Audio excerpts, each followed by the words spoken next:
கர்த்தருடைய பரிசுத்த நாமத்திற்கு மகிமை உண்டாகட்டும். Glory be to God's holy name. நாம் இந்த நாட்களில் சியோன் என்கிறதான தலைப்பிலே பரிசுத்த ஆவியானுடைய உதவியோடு தேவனுடைய திருவசனங்களை தியானித்து வருகிறோம். These days we are meditating the holy words of God with the help of the Holy Ghost under the title Zion. 48ஆம் சங்கீதம் 12-13. Let's read Psalm 48 verses 12 and 13. Walk about Zion and go round about her, tell the towers thereof, mark ye well her bulwarks, consider her palaces, that ye may tell it to the generation following.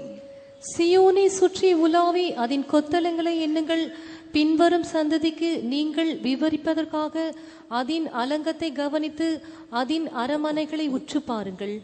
கர்த்தருடைய பரிசுத்த நாமத்திற்கு மகிமை உண்டாகட்டும். Glory be to God's holy name.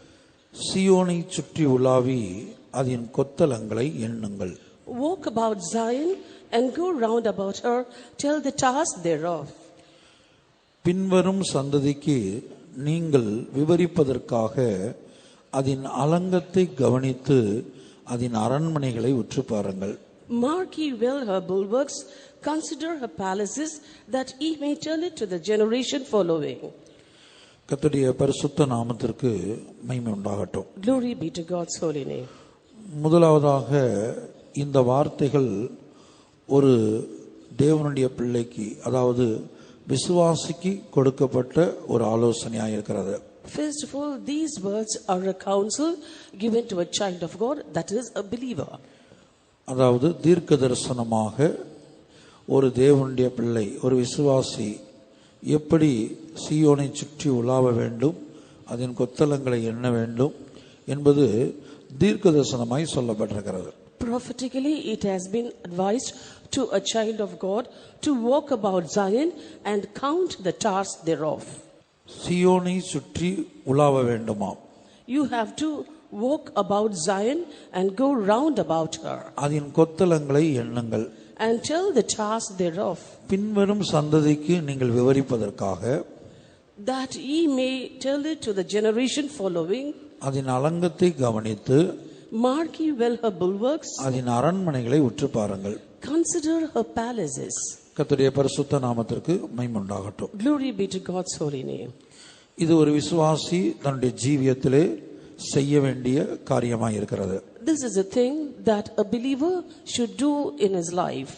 விசுவாசிகள் செய்ய வேண்டிய காரியத்தை நான் சொல்வதற்கு முன்பாக, முதலாவது இந்த வேத பகுதியிலே சியோனில் காணப்படுகிற 3 விசேஷங்களை குறித்து நான் தேவ ஊழியர்களுக்கு பேச விரும்புகிறேன். Before I tell you the things that a believer has to do, first of all let me tell you 3 specialities that are found in Zion to the workers of God. முதலாவது சியோனிலே கொத்தளங்கள் காணப்படுகிறது. First of all, towers are found in Zion. இரண்டாவது சியோனிலே அலங்கம் காணப்படுகிறது. Second, bulwarks are found in Zion. மூன்றாவது சியோனிலே ஒரு அரண்மனை காணப்படுகிறது. Third, there's a palace in Zion. கர்த்தருடைய பரிசுத்த நாமத்திற்கு மகிமை உண்டாகட்டும். Glory be to God's holy name. அப்ப ஒரு தேவ ஊழியருடைய ஜீவியத்திலே முதலாவது கொத்தளங்கள் அல்லது கோபுரங்கள். First of all, in the life of a worker of God, towers should be found. மூல பாஷையிலே இது கொத்தளங்கள் அல்லது கோபுரங்கள் என்று எழுதப்பட்டிருக்கிறது. In the original language, it is written with the meaning tower. கோபுரங்கள் என்று சொல்லும்போது இந்த உலகத்திலே பல்வேறு கோபுரங்களை நாம் பார்க்கலாம். And when we say of towers, we can see different towers in the world. இன்றைக்கும் கூட அமெரிக்காவில் இரட்டை கோபுரம் என்று சொல்லக்கூடிய பிரசித்தி பெற்ற ஒரு இடம் இருந்ததை நாம் அறிந்திருக்கிறோம். அது தீவிரவாதிகளால் தாக்கப்பட்டது. We also know of the famous twin tower in America, which was being bombed by the extremists. கர்த்தருடைய பரிசுத்த நாமத்திற்கு மகிமை உண்டாகட்டும். Glory be to God's holy name. ஆகவே இங்கே சியோனிலே காணப்படுகிற கொத்தளம் அல்லது கோபுரம் என்பது என்ன என்பதை நான் பிற்பாடு வசனத்தின் மூலமாக சொல்கிறேன். Later with references I will give you the meaning of the towers found in Zion. இரண்டாவது இங்கே அலங்கம் காணப்படுகிறது. Second, bulwarks are seen. அப்ப ஒரு தேவ ஊழியருடைய ஜீவியத்திலே ஒரு கோபுரம் காணப்பட வேண்டும். Therefore, in the life of a worker of God, a tower should be found. இரண்டாவது அலங்கம் காணப்பட வேண்டும். And second, bulwark should be found. மூன்றாவது அரண்மனை காணப்பட வேண்டும். Third, palace should be found. நான் மறுபடியும் சொல்லுகிறேன். Let me repeat. ஒவ்வொரு தேவ ஊழியருடைய ஜீவியத்திலும் In the life of every worker of God, கொத்தளங்கள் அல்லது கொத்தளங்கள் என்று அழைக்கப்படுகிற ஒரு கோபுரங்கள் காணப்பட வேண்டும். towers should be found. இரண்டாவதாக Second, அந்த சீயோனிலே அலங்கம் அல்லது ஒவ்வொரு தேவ ஊழியனுடைய வாழ்க்கையிலும் அலங்கம் காணப்பட வேண்டும். bulwark should be found in the life of every worker of God. மூன்றாவது ஒவ்வொரு தேவ ஊழியருடைய வாழ்க்கையிலும் அரண்மனை காணப்பட வேண்டும். And third, palace should be found in the life of every worker of God. கர்த்தருடைய பரிசுத்த நாமத்திற்கு மகிமை உண்டாகட்டும். Glory be to God's holy name. இப்ப ஒரு தேவ ஊழியனுடைய ஜீவியத்துல இந்த கொத்தளம், அலங்கம், அரண்மனை இது மூன்றும் இருந்தால்தான் தேவ ஜனங்களாகிய விசுவாசிகள் சுற்றி பார்த்து உலாவி என்ன செய்ய முடியும்? கொத்தளங்களை எண்ண முடியும், அலங்கத்தை கவனிக்க முடியும், அரண்மனையை உற்று பார்க்க முடியும். Now when towers, bulwarks and palaces are found in a worker of God alone, then the believers can walk about Zion, go round about her and count the towers, mark the bulwarks and also consider the palaces. ஒரு தேவ ஊழியனுடைய ஜீவியத்திலே கொத்தளம் காணப்பட்டால் மாத்திரமே ஒரு விசுவாசிக்கு அதை என்ன செய்ய முடியும்? அதை சுற்றி உலாவி அந்த கொத்தளங்களை எண்ண முடியும். தமிழில் அது எண்ணுங்கள் இருக்குது. எண்ணுங்கள்னா என்ன அர்த்தம்னா மூல பாஷையில் கவுண்ட் பண்ணுறது, எண்ணிக்கை கவுண்ட் பண்ணுறது. அதுக்கு அடுத்த அர்த்தம் அதை குறித்து பேசணும். And only when towers are found in the life of a worker of God can the believers walk about Zion and go round about her and tell the towers thereof. In the original language, it is given as count, and also you got to number the towers. இரண்டாவது ஒரு தேவ ஊழியனுடைய ஜீவியத்தில் அலங்கம் இருந்தால் மாத்திரம்தான் தேவ ஜனங்களுக்கு அதை கவனிக்க முடியும். And second, only if bulwarks are present in the life of a worker of God can the people of God mark them. அப்ப தேவ ஜனங்களாகிய விசுவாசிகள் கவனிக்கக்கூடிய அளவுக்கு ஒவ்வொரு தேவ ஊழியருடைய ஜீவியத்திலும் அலங்கம் காணப்பட வேண்டும். Therefore, bulwarks should be found in the life of every worker of God, so that people of God, believers, are able to mark it and watch it. மூன்றாவது ஒரு விசுவாசி ஒரு தேவ ஊழியனிடத்திலே உற்று பார்க்கக்கூடிய ஒரு அரண்மனை ஒவ்வொரு தேவ ஊழியனுக்குள்ளும் இருக்க வேண்டும். Third, palace should be found in the life of every worker of God, so that a believer is able to consider it. ஆகவே ஒரு தேவ ஊழியனுக்குள்ளே கொத்தளம் அல்லது கோபுரம் இருக்க வேண்டும். Therefore, in the life of a worker of God, towers should be found. அதை ஜனங்கள் எண்ண வேண்டும். People should number it. இல்ல அதை குறித்து ஜனங்கள் பேச வேண்டும். Or people should speak about it. பின்வரும் சந்ததிக்கு அதை விவரிக்க வேண்டும். And they have to tell it to the generation following. இரண்டாவது ஒரு தேவ ஊழியனுடைய ஜீவியத்திலே அலங்கம் காணப்பட வேண்டும். அந்த அலங்கத்தை ஜனங்கள் கவனிக்க வேண்டும். Second, bulwark should be found in the life of a worker of God, and the people should mark it. மூன்றாவது ஒரு தேவ ஊழியருடைய வாழ்க்கையில் அரண்மனை காணப்பட வேண்டும். அதை தேவ ஜனங்கள் அந்த அரண்மனையை உற்று பார்க்க வேண்டும். Third, in the life of every worker of God, palaces should be found, and the people must be able to consider it. முதலாவதாக கொத்தளங்களை குறித்து இன்றைய தினத்திலே நாம் பார்ப்போம். First of all, today let's see about towers. இந்த பூமியில பார்த்தீங்கன்னு சொன்னால் எத்தனையோ ராஜ்யங்கள், எத்தனையோ ராஜாக்கள், எத்தனையோ தேசங்களுக்கு விரோதமாக முற்றுகை போட்டு கொத்தளங்களை கட்டினதாக சத்திய வேதத்திலே நாம் பார்க்கிறோம். In the Holy Scripture, we see that in this world, many kings have risen against many empires and nations and lands and encamped them and built towers. வேதத்திலே நாம் அப்படி படிக்கிறோம். We read that in the Scripture. விசேஷமா பாபிலோனின் ராஜாக்கள், especially kings of Babylon, இன்னும் பல்வேறு ராஜாக்கள், and some more kings, சில தேசங்களை முற்றுகை போட்டு they encamped against certain nations, அதற்கு விரோதமாய் கொத்தளங்களை கட்டினார்கள் என்று நாம் பார்க்கிறோம். and we also see that they built towers against them. இப்படி பூமியிலே ஒரு தேசமானது மற்றொரு தேசத்தை முற்றுகை போட்டு அதற்கு விரோதமாக கொத்தளங்களை கட்டுகிறார்கள் என்று நாம் பார்க்கிறோம். In this way, we see in this world, one land rises up against another. They build garrisons and also build towers against it. கர்த்தருடைய பரிசுத்த நாமத்துக்கு மகிமை உண்டாகட்டும். Glory be to God's holy name. மற்றொரு விதத்தில் ஒவ்வொரு தேசமும் கொத்தளங்களை கட்டி, தங்களுடைய சொந்த தேசத்திலே கொத்தளங்களை கட்டி, அந்த கொத்தளங்கள் மேலிருந்து அல்லது அந்த கோபுரங்கள் மேலிருந்து சத்துருக்கள் வருகிறார்களா என்று பார்க்கக்கூடிய காவலாளர் நிற்கும்படியாக அப்படிப்பட்ட கொத்தளங்களை தங்கள் பாதுகாப்புக்காக ஒவ்வொரு தேசமும் கட்டுகிறது. On the other side, every land builds its own towers and places watchmen above those towers so that they watch if enemies are trying to invade their land. ஆனால் நாம் இங்கே வாசிக்க கேட்ட கொத்தளங்கள் என்று சொல்லுவது எழுத்தின்படியான ராஜாக்கள் கட்டக்கூடிய உண்டாக்கக்கூடிய கொத்தளங்கள் அல்ல, எழுத்தின்படியான தேசத்தில் உண்டாகக்கூடிய கொத்தளங்கள் அல்ல. இது சர்வ வல்லமையுள்ள தேவன் ஒரு தேவ ஊழியனுக்குள்ள கட்டுகிறதான கொத்தளங்களாக இருக்கிறது. But the towers that we now read here are not the literal towers built by the literal kings in this earth for their defense, but is a towers built in every worker of God by the Almighty God. இந்த சங்கீதத்திலே சொல்லப்பட்ட வசனத்தை அநேக வேத வல்லுநர்கள் எழுத்தின்படியான சீயோன் பட்டணத்தோடு இந்த பூமியிலே காணப்படுகிற சீயோன் பட்டணத்தை சுற்றி உலாவ வேண்டும், அதன் கொத்தளங்களை எண்ண வேண்டும், அதுக்கப்புறம் அலங்கத்தை கவனிக்க வேண்டும், அரண்மனையை உற்று பார்க்க வேண்டும் என்று பூமியிலே காணப்படுகிற சீயோன் பட்டணத்துக்கு ஒப்பாகத்தான் அநேக வேத வல்லுநர்கள் வர்ணித்து எழுதியிருக்கிறார்கள். Many biblical scholars in their commentaries have written about this psalm saying that it is about the literal Zion and the towers there, the bulwarks and the palaces, and that they have to walk around and count the number of towers. இது தீர்க்க தரிசனமாக நித்திய சீயோனை குறித்தும் மாத்திரமல்ல, நித்திய சீயோனாய் உருவாக்கப்பட்டு வருகிற பூமியிலே காணப்படுகிற அல்லது பூமியிலே நடமாடிக்கொண்டிருக்கிற இந்த சீயோனை குறித்தும் பேசுகிறது. This prophecy is about the eternal Zion and also the mobile Zions working in this world who are going to become Zion. கர்த்தருடைய பரிசுத்த நாமத்திற்கு மகிமை உண்டாகட்டும். Glory be to God's holy name. முதலாவதாக எழுத்தின்படியாக இந்த கொத்தளங்கள் அல்லது இந்த கோபுரங்களுடைய வேலை என்ன என்பதை நீங்கள் புரிந்து கொள்ளும்படியாக வேத வசனங்களிலிருந்து சொல்லுகிறேன்.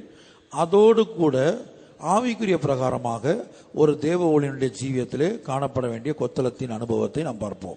First of all, let me tell you the literal use of these towers with the help of references, and at the same time we will be studying about the towers spiritually in the life of a worker of God.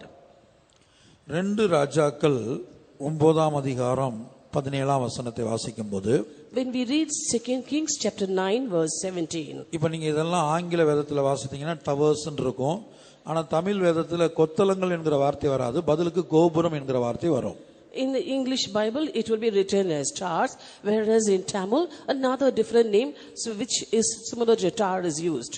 என்றால் சங்கீதத்துல நாம் கொத்தளங்கள்னு தமிழ்ல வாசித்தது ஆங்கிலத்துல towers தான் இருக்கு. In Psalms we read in Tamil in a word which is similar to tower. கர்த்தருடைய பரிசுத்த நாமத்துக்கு மகிமை உண்டாகட்டும். Glory be to God's holy name. இப்ப நம்ம வாசிக்க போகிற வசனங்கள்ல தமிழ்ல கொத்தளங்கள் என்கிற வார்த்தை இல்லாம இருக்கலாம், ஆனா அந்த வார்த்தையுடைய அர்த்தம் கோபுரம். அது எந்த கோபுரத்தை குறிக்கிறது? கோபுரம் என்று சொன்னா இப்ப நீங்க பாத்தீங்கன்னா சில ஆர்சி கோயிலெல்லாம் பாத்தீங்கன்னா பெரிய கோபுரமா, கோபுரம்னு சொன்னாலே ஒரு உயரமான இடம், அதாவது ஒரு அகலத்தை பார்க்கலாம். ஒரு அகலம் எவ்வளவு, ஒரு 10 அடி அகலம் இருக்குன்னா உயரம் அதை விட பெருசா இருக்கும். Now we are in the verse that we are going to read. Another term is being used for tower. Now generally we can see towers, its height is more than the breadth of the tower. Suppose the breadth of the tower is 10 feet, the height is exceeding that 10 feet. கர்த்தருடைய பரிசுத்த நாமத்துக்கு உண்டாகட்டும். Glory be to God's holy name. அதைத்தான் நான் ஏற்கனவே சொன்னேன், அமெரிக்காவில் இரட்டை கோபுரம் காணப்படுகிறது. That's what I told you about the twin tower in America. ஆனால் இங்கே சொல்லப்பட்ட கொத்தளங்கள் என்று அழைக்கப்படுகிற கோபுரங்கள் அது என்ன விதமான காரியத்துக்காக பயன்படுத்தப்பட்டது என்பதை நான் இப்போது திருவசனத்திலிருந்து உங்களுக்கு உதாரணமாய் கொடுக்கிறேன். Now with the help of references I am going to tell you the use of these towers. 2 ராஜாக்கள் 9ஆம் அதிகாரம் 17ஆம் வசனம். 2 Kings chapter 9 verse 17. 17ஆம் வசனம் முதல் ஒரு 2-3 வசனம் ஆசைங்க. Continue 17 to 19. And there stood a watchman on the tower in Jezreel, and he spied the company of Jehu as he came, and said, I see a company. And Joram said, Take a horseman and send to meet them, and let him say, Is it peace? So there went one on horseback to meet him, and said, Thus saith the king, Is it peace? And Jehu said, What hast thou to do with peace? Turn thee behind me. And the watchman told, saying, The messenger came to them, but he cometh not again. Then he sent out a second on horseback, which came to them and said, 2 ராஜாக்கள் 9:17. இஸ்ரேலின் கோபுரத்தின் மேல் இருக்கிற ஜாமக்காரன் எகுவின் கூட்டம் வருகிறதை கண்டு ஒரு கூட்டத்தை காண்கிறேன் என்றான். அப்பொழுது யோராம், நீ ஒரு குதிரை வீரனை கூப்பிட்டு அவர்களுக்கு எதிராக அனுப்பி சமாதானமா என்று கேட்க சொல் என்றான். இங்க இஸ்ரேலின் கோபுரத்தின் மேல் நிற்கிற ஜாமக்காரன் என்று படிக்கிறோம். Here we see of a watchman who stood on the tower in Jezreel. அப்ப இந்த கோபுரங்கள் அல்லது இந்த கொத்தளங்களின் மேல் நிற்கக்கூடிய ஒரு ஜாமக்காரனை குறித்து நாம் பார்க்கிறோம். Here we see of a watchman who stood on the tower. இவங்க கொத்தளங்களின் மேல அல்லது இந்த கோபுரத்தின் மேல நின்று தூரத்துல வருகிற காரியங்களை, ஒரு எதிரி வந்தாலும் சரி, இல்ல அதை நாம் வரிசையான வசனம் வாசிக்கும் போது தெரியும் எந்தெந்த வேலைக்காக இது பயன்பட்டது என்பதை தொடர்ந்து உள்ள வசனங்களை வாசிக்கும் போது நம்ம விளங்கிக் கொள்ளலாம். Now these watchmen stood on the top of the tower and were able to see things which were coming afar off too. Now when I will be giving you additional references, you can understand it. இப்ப இந்த கோபுரங்கள் அல்லது கொத்தளங்கள்ல ஒரு காவலாளரை நாம் பார்க்கிறோம். Now we see of a watchman on the tower. இந்த காவலாளர் இரவிலும் காணப்படுறாங்க, பகலிலும் காணப்படுறாங்க. These watchmen are found at night and also during the daytime. இப்ப நான் சொல்ற சில வசனங்கள்ல இருந்து தொடர்ந்து நீங்க அதை பார்க்கலாம். Now when I give you extra references, you can understand it. நான் விஷயத்தை முதலாவது சொல்லி விடுகிறேன், வசனத்தை பிற்பாடு சொல்லுகிறேன். Now I'll first give you the matter, later the references. ஒரு தேசத்துல எத்தனையோ கொத்தளங்கள் எழுப்பப்பட்டிருக்கும். ஒவ்வொரு கொத்தளங்கள்ல இருந்தும் ஒவ்வொரு கோபுரத்துல இருந்தும் அதற்கு மேல அந்த உயரமான இடத்துல இருந்து ஒரு காவலாளர் இருப்பாங்க. ஒன்னோ ரெண்டோ அவங்க காவலர் அவங்களுடைய வசதிக்கு ஏற்றபடி, ஒரு தேசத்தின் சக்திக்கு ஏற்றபடி காவலாளர்களை வைத்து அவங்க என்ன செய்யறாங்க, தூரத்துல பகல்லையும் ஆள் இருப்பாங்க, நைட்லயும் ஆள் இருப்பாங்க.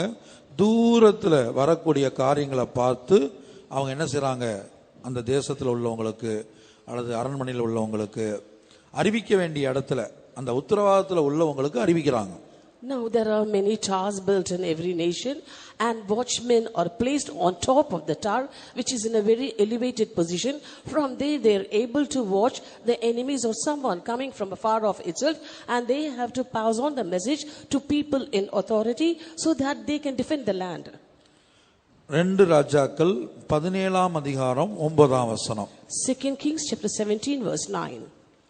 And the children of Israel did secretly those things which were not right against the Lord their God, and they built them high places in all their cities, from the tower of the watchman to the fenced city.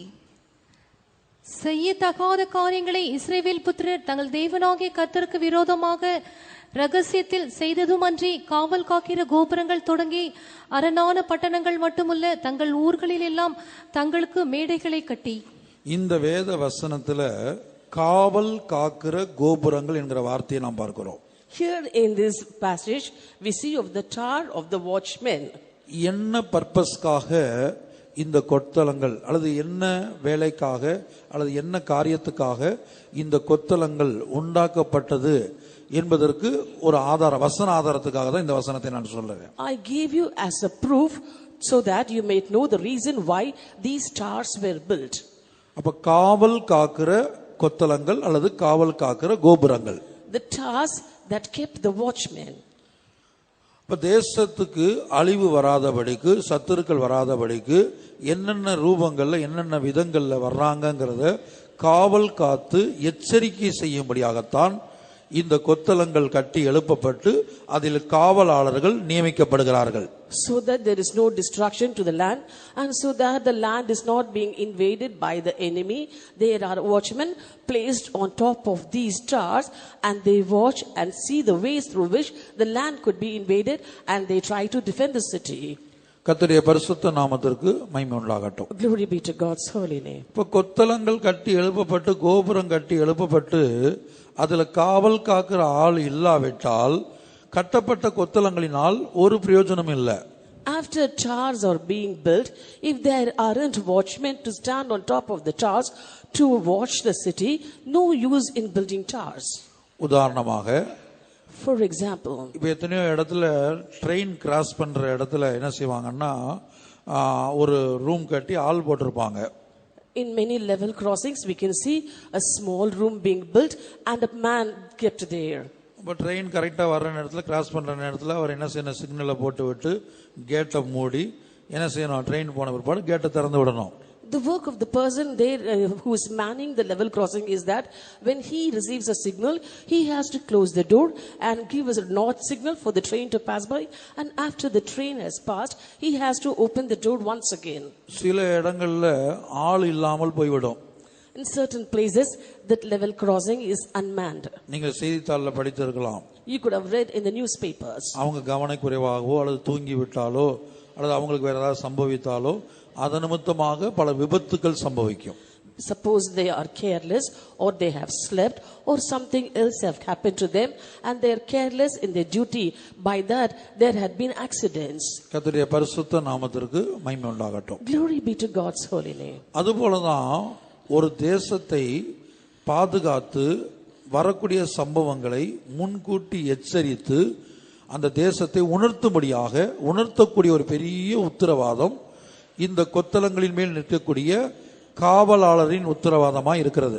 Similarly, the duty and responsibility of a watchman who is standing on the tower is that he has to see the danger that's impending for the city and have to warn the authorities in the city and defend it.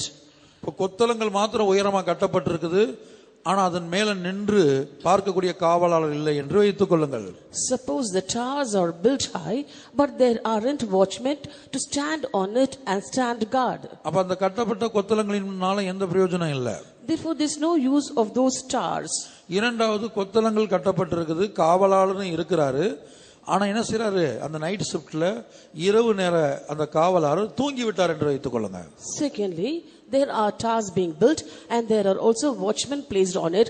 Suppose the watchman who has come to take the night shift sleeps. கர்த்தருடைய பரிசுத்த நாமத்திற்கு மகிமை உண்டாகட்டும். Glory be to God's holy name. அப்ப தூங்கி விட்டாலும் அந்த தேசத்துல வரக்கூடிய அழிவை பத்தி அவருக்கு அறிவிக்க முடியாது.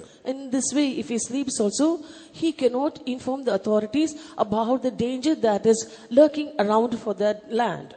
ஆகவே இந்த கொத்தளங்களிலே நியமிக்கப்பட்டிருக்கிற காவலாளர்கள் தேவை. அந்த காவலாளர்கள் விழித்து இருக்கிறவர்களாய் இருக்க வேண்டும். Therefore, watchmen are needed to stand on the towers, and that too they have to be vigilant. நான் முதலாவது எழுத்தின்படியான கொத்தளங்களை குறித்து உங்களுக்கு அறிவித்துக் கொண்டிருக்கிறேன். பிற்பாடு ஒரு தேவனுடைய ஊழியனோடு இதை நாம் ஒப்பிட்டு பார்க்க போகிறோம். சீயோனோடு இதை ஒப்பிட்டு பார்க்க போகிறோம். First of all, I'm telling you about the literal towers. Later, let us compare it with the worker of God, that is Zion. மூன்றாவதாக 2 நாளாகமம் 20ஆம் அதிகாரம் 24ஆம் வசனம். 2 Chronicles chapter 20 verse 24. And when Judah came toward the watchtower in the wilderness, they looked unto the multitude, and behold, they were dead bodies fallen to the earth, and none escaped. யூதா மனுஷர் வனாந்திரத்தில் உள்ள சாம கூட்டண்டையிலே வந்து அந்த ஏராளமான கூட்டம் இருக்கும் திக்கை நோக்குகிறது போ இதோ அவர்கள் தரையிலே விழுந்து கிடக்கிற பிரேதங்களாக கண்டார்கள், ஒருவரும் தப்பவில்லை. கர்த்தருடைய பரிசுத்த நாமத்திற்கு மகிமை உண்டாகட்டும். Glory be to God's holy name. இங்கே கோபுரம் என்றல்ல, கொத்தளம் என்றல்ல, சாமக்கூட்டண்டை என்று ஒரு வார்த்தை பயன்படுத்தப்பட்டிருப்பதை நாம் பார்க்கிறோம். Here we see a different name is given instead of tower. It's called watchtower. அடுத்தபடியாக 2 நாளாகமம் 26ஆம் அதிகாரம் 15ஆம் வசனம். Next, 2 Chronicles chapter 26 verse 15. And he made in Jerusalem engines invented by cunning men to be on the towers and upon the bulwarks, to shoot arrows and great stones withal, and his name spread far abroad, for he was marvelously helped till he was strong. கோபுரங்கள் மேலும் அலங்க கோடிகள் மேலும் நின்று அம்புகளையும் பெரிய கற்களையும் பிரயோகிக்கிறதற்கு நிபுணரான தொழிலாளிகள் கற்பித்த எந்திரங்களையும் அவன் எருசலேமில் உண்டாக்கினான். அப்படியே அவன் கீர்த்தி வெகு தூரம் பரம்பிற்று. அவன் பலப்படும் மட்டும் ஆச்சரியமாய் அவனுக்கு அனுகூலம் உண்டாயிற்று. இங்க காவல் காக்கக்கூடிய அந்த ஜாமக்காரன் மாத்திரமல்ல, நின்று பார்த்து சொல்லும்படியாக மாத்திரமல்ல, மற்றொரு பர்பஸ், அதாவது மற்றொரு காரியத்துக்காக இந்த கோபுரங்கள், இந்த கொத்தளங்கள் பயன்படுத்தப்பட்டதை நாம் பார்க்கிறோம். Here we see that the towers were used not only to have watchmen to watch over, but it was used for another purpose too. முதலாவது கொத்தளங்கள் என்று சொல்லுவது ஒரு காவல்காரன் இரவிலும் பகலும் அந்த உயரமான இடத்துல நின்று அந்த தேசத்துக்கு வரக்கூடிய அழிவை உணர்த்தி எச்சரிக்க வேண்டும். First of all, when we say of tower, it's a place, an elevated place where watchmen have to stand on top of it and watch about and inform of the destruction that's going to come upon that land.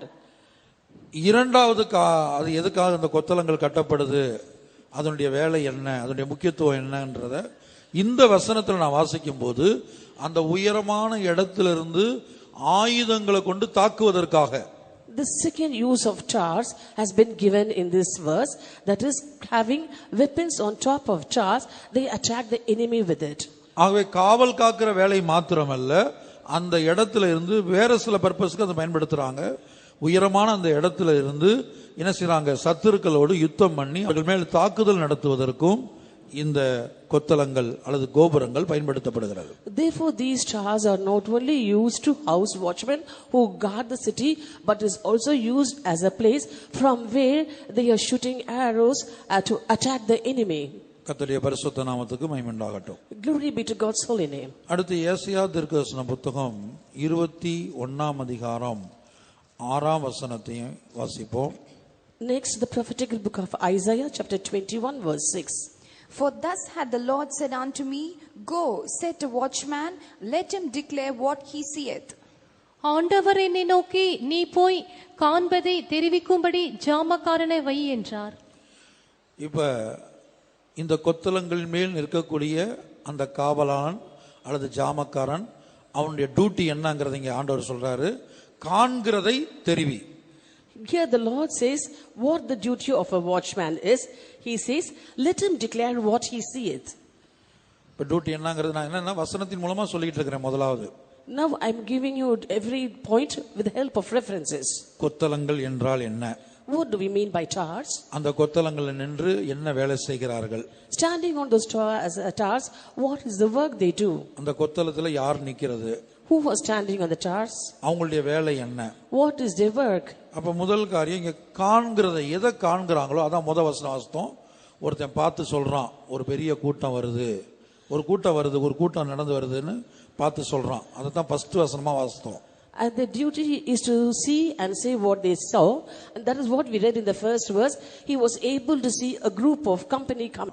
யெகூவோட சேர்ந்து ஒரு கூட்ட ஜனங்கள் வந்ததை அவன் உயரமான இடத்துல இருந்து பார்த்து சொல்றான். Standing from a high place, he watched Jehu coming with a company and told it. அப்ப இன்னொரு இடத்துல நாம் படித்தோம், அந்த சாமக்கூட்டண்டில் நின்று எல்லாரும் செத்துட்டாங்களா, உயிரோட இருக்கிறாங்களா, நம்ம அந்த இடத்துக்கு போகலாமா அப்படிங்கறத செக் பண்ணி பார்க்கிறதுக்காக மேல இருந்து பார்த்தபோது அநேகர் செத்த பிரேதங்களாய் கிடந்தார்கள் என்று ஒரு வசனத்தை வாசித்தோம். In another verse we saw, standing on the watchtower, they wanted to find out if all the enemies had died and if they could go to that place or not. 21 அதிகாரம் 6 வசனத்துல கர்த்தர் சொல்லும்போது, காண்கிறதை தெரிவிக்கும்படியாக ஜாமக்காரனை வை. In Isaiah chapter 21 verse 6, the Lord says, set a watchman, let him declare what he seeth. கர்த்தருடைய பரிசுத்த நாமத்திற்கு மகிமை உண்டாகட்டும். Glory be to God's holy name. 7 வசனத்தை வாசிங்க. Verse 7. And he saw a chariot with a couple of horsemen, a chariot of asses, and a chariot of camels, and he hearkened diligently with much heed.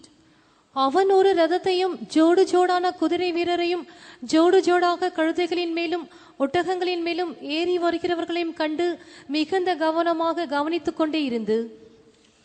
அப்ப பாருங்க, இந்த காண்கிறதை தெரிவிக்கும்படியாக ஒரு ஜாமக்காரன் அங்க வைக்கப்படுகிறான்.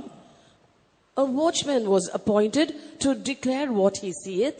அந்த ஜாமக்காரன் நோக்கி பார்க்கும்போது When that watchman saw, முதல்ல ஒரு ரதத்தை பார்க்கறான். first he saw a chariot. தூரத்துல அந்த ரதம் வருது. The chariot was coming afar off. அடுத்து ஜோடு ஜோடான குதிரை வீரரை பார்க்கறான். Then he saw a couple of horsemen. அடுத்து ஜோடு ஜோடாக கழுதைகள் மேல் ஒட்டகங்கள் மேல் ஏறியவர்களை காண்கிறான். And then he saw couples of chariots, asses, and also chariots of camels. மிகுந்த கவனமாய் கவனித்துக் கொண்டே இருந்து என்று படிக்கிறோம்.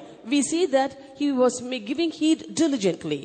அப்ப அந்த இடத்துல இருந்து உத்தரவாதம் பண்ணக்கூடியவன், வேலை பார்க்கக்கூடியவன், அவன் தூங்கிடக்கூடாது. Therefore, the one who has the responsibility standing on the tower should not sleep. அதைத்தான் அடுத்த வசனத்தை நாம் படிக்கிறோம். That's what we read in the next verse. 8ஆம் வசனம். Verse 8. And he cried, a lion, my lord, I stand continually upon the watchtower in the daytime, and I am set in my ward whole nights. ஆண்டவரே, நான் பகல் முழுதும் என் காவலிலே நின்று ராமுழுதும் நான் என் காவலிடத்திலே தரித்திருக்கிறேன் என்று சிங்கத்தை போல் சத்தமிட்டு கூப்பிடுகிறான். அப்ப பகல் முழுவதும் முழுவதும் சில இடங்கள்ல வந்து ஷிஃப்ட் டைப்ல இருப்பாங்க. பகல்ல ஒருத்தவங்க இருப்பாங்க, அடுத்து நைட் ஷிஃப்ட்ல ஒருத்தவங்க வருவாங்க, அடுத்து என்ன செய்வாங்க, நைட்ல உள்ளவங்க பகலுக்கு மாறுவாங்க. இப்படியும் சில தேசங்கள்ல இருக்கும். Here it is written both in the daytime and at whole nights, but whereas in certain lands they will have watchmen by shifts. One works in the daytime and the other at night, and then they exchange shifts. ஆனா ஆண்டவரால் நியமிக்கப்பட்ட இந்த ஜாமக்காரனை குறித்து பார்க்கும்போது இந்த ஜாமக்காரன் சொல்றான், நான் பகல் முழுவதும் என் காவல்ல நின்றேன், ராம் முழுவதும் என் காவல் இடத்திலே தரித்திருக்கிறேன். But the watchmen who have been appointed by God will say like this watchman, I stand continually upon the watchtower in the daytime, and I am set in my ward whole nights. அப்ப அப்படி தரித்திருந்து அவன் கூப்பிட்டு ஜனங்களை எச்சரிக்கிறது, தேசத்தை எச்சரிக்கிறது சும்மா வாய்க்குள்ளே மெல்லிய சத்தமா சொல்லக்கூடாது. And in this way, when he is standing on the watchtower, when he is warning the land, he must not call out in a soft voice. உதாரணமாக தலைக்கு மேல ஃபேன் ஓடிக்கிட்டு இருக்குது. Suppose a fan is there moving above your head. இப்போ நான் இங்க இருந்து பார்த்துட்டு இருக்கறேன். I am watching it. அப்படி பேசிட்டே பார்த்துட்டு இருக்கேன், ஃபேன் ஓடிட்டு இருக்கு. அந்த என்ன செஞ்சு அது கலண்டு அப்படியே மேல இருந்து கீழ வருது. And I'm speaking and just watching the fan, gradually it's coming down from its position. அப்ப அதுக்கு கீழ எத்தனை ஒரு 4-5 பேர் உட்கார்ந்து இருக்காங்க. Some 4 or 5 were seated exactly below it. Fan வந்து அது தெளிவா சொல்லணும்னு வெச்சுக்கங்க. வாய்க்குள்ளே சொல்றேன் ஃபேன்றேன். Suppose instead of clearly calling out fan is falling down, if I mumble in my mouth as fan, அப்படி சொன்னா உங்களுக்கு ஒண்ணும் புரியாது. if I say so, no one can understand. ஐயோ ஃபேன் வந்து தலையில விழுக போகுதுன்னு சொல்லணும். I have to say, oh, fan is going to fall on your head. அப்படி எச்சரிக்கை கூடியவன் எப்படி இருக்கணும்னா சிங்கத்தை போல கர்ஜித்து கூப்பிடுறானா. In this way, the one who is warning should cry aloud like a lion. அப்ப அவன் வந்து என்ன செய்யக்கூடாது, மெல்லிய சத்தத்துல யாருக்கும் கேட்காத அளவுக்கு சொல்லக்கூடாது. He must not call out in a very soft voice so that no one is able to hear. கர்த்தருடைய பரிசுத்த நாமத்திற்கு மகிமை உண்டாகட்டும். Glory be to God's holy name. அடுத்து ஜாமக்காரன் என்ன செய்கிறான்? What does the watchman do next? அதே ஏசாயா 21ஆம் அதிகாரம் 12ஆம் வசனம். The same Isaiah chapter 21 verse 12. The watchman said, the morning cometh and also the night, if ye will inquire ye, return come. அதற்கு ஜாமக்காரன், விடியற் காலம் வருகிறது, ராக்காலமும் வருகிறது, நீங்கள் கேட்க மனதானால் திரும்பி வந்து கேளுங்கள் என்று சொல்லுகிறான். விடியற்காலம் வருகிறது, The morning cometh, ராக்காலமும் வருகிறது, and also the night. நீங்கள் கேட்க மனதானால் திரும்பி வந்து கேளுங்கள் என்று சொல்லுகிறான். If ye will inquire ye, return, come. கர்த்தருடைய பரிசுத்த நாமத்திற்கு மகிமை உண்டாகட்டும். Glory be to God's holy name. இதான் ஜாமக்காரனுடைய வேலை. This is the work of a watchman. சீயோனை சுற்றி உலாவி அதன் கொத்தளங்களை எண்ணுங்கள். Walk around Zion and tell the towers thereof. அதன் அலங்கத்தை கவனித்து அதன் அரண்மனைகளை உற்று பாருங்கள். Mark ye well her bulwarks, consider her palaces. இதற்காக பின்வரும் சந்ததிக்கு விவரிப்பதற்காக. What for? That ye may tell it to the generation following.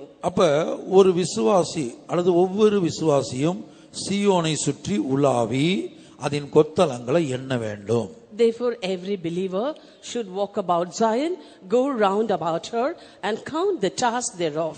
பின்வரும் சந்ததிக்கு விவரிப்பதற்காகனா, அதாவது உங்களுடைய பிள்ளைகளுக்கு சொல்லிக் கொடுப்பதற்காக அவங்களுடைய பிள்ளைகளுக்கு, நீங்க தாத்தாவா இருந்தா உங்க பிள்ளையோட பிள்ளைக்கு சொல்லிக் கொடுப்பதற்காக உங்க பிள்ளைகளுக்கு சொல்லணும், உங்க பிள்ளைகளோட பிள்ளைகளுக்கு சொல்லணும், பின்வரும் சந்ததிக்கு விவரிப்பதற்காக நீங்க என்ன செய்யணும், சீயோனில் உள்ள அலங்கத்தை கவனிக்கணும், அதில் உள்ள அரண்மனையை உற்று பார்க்கணும்.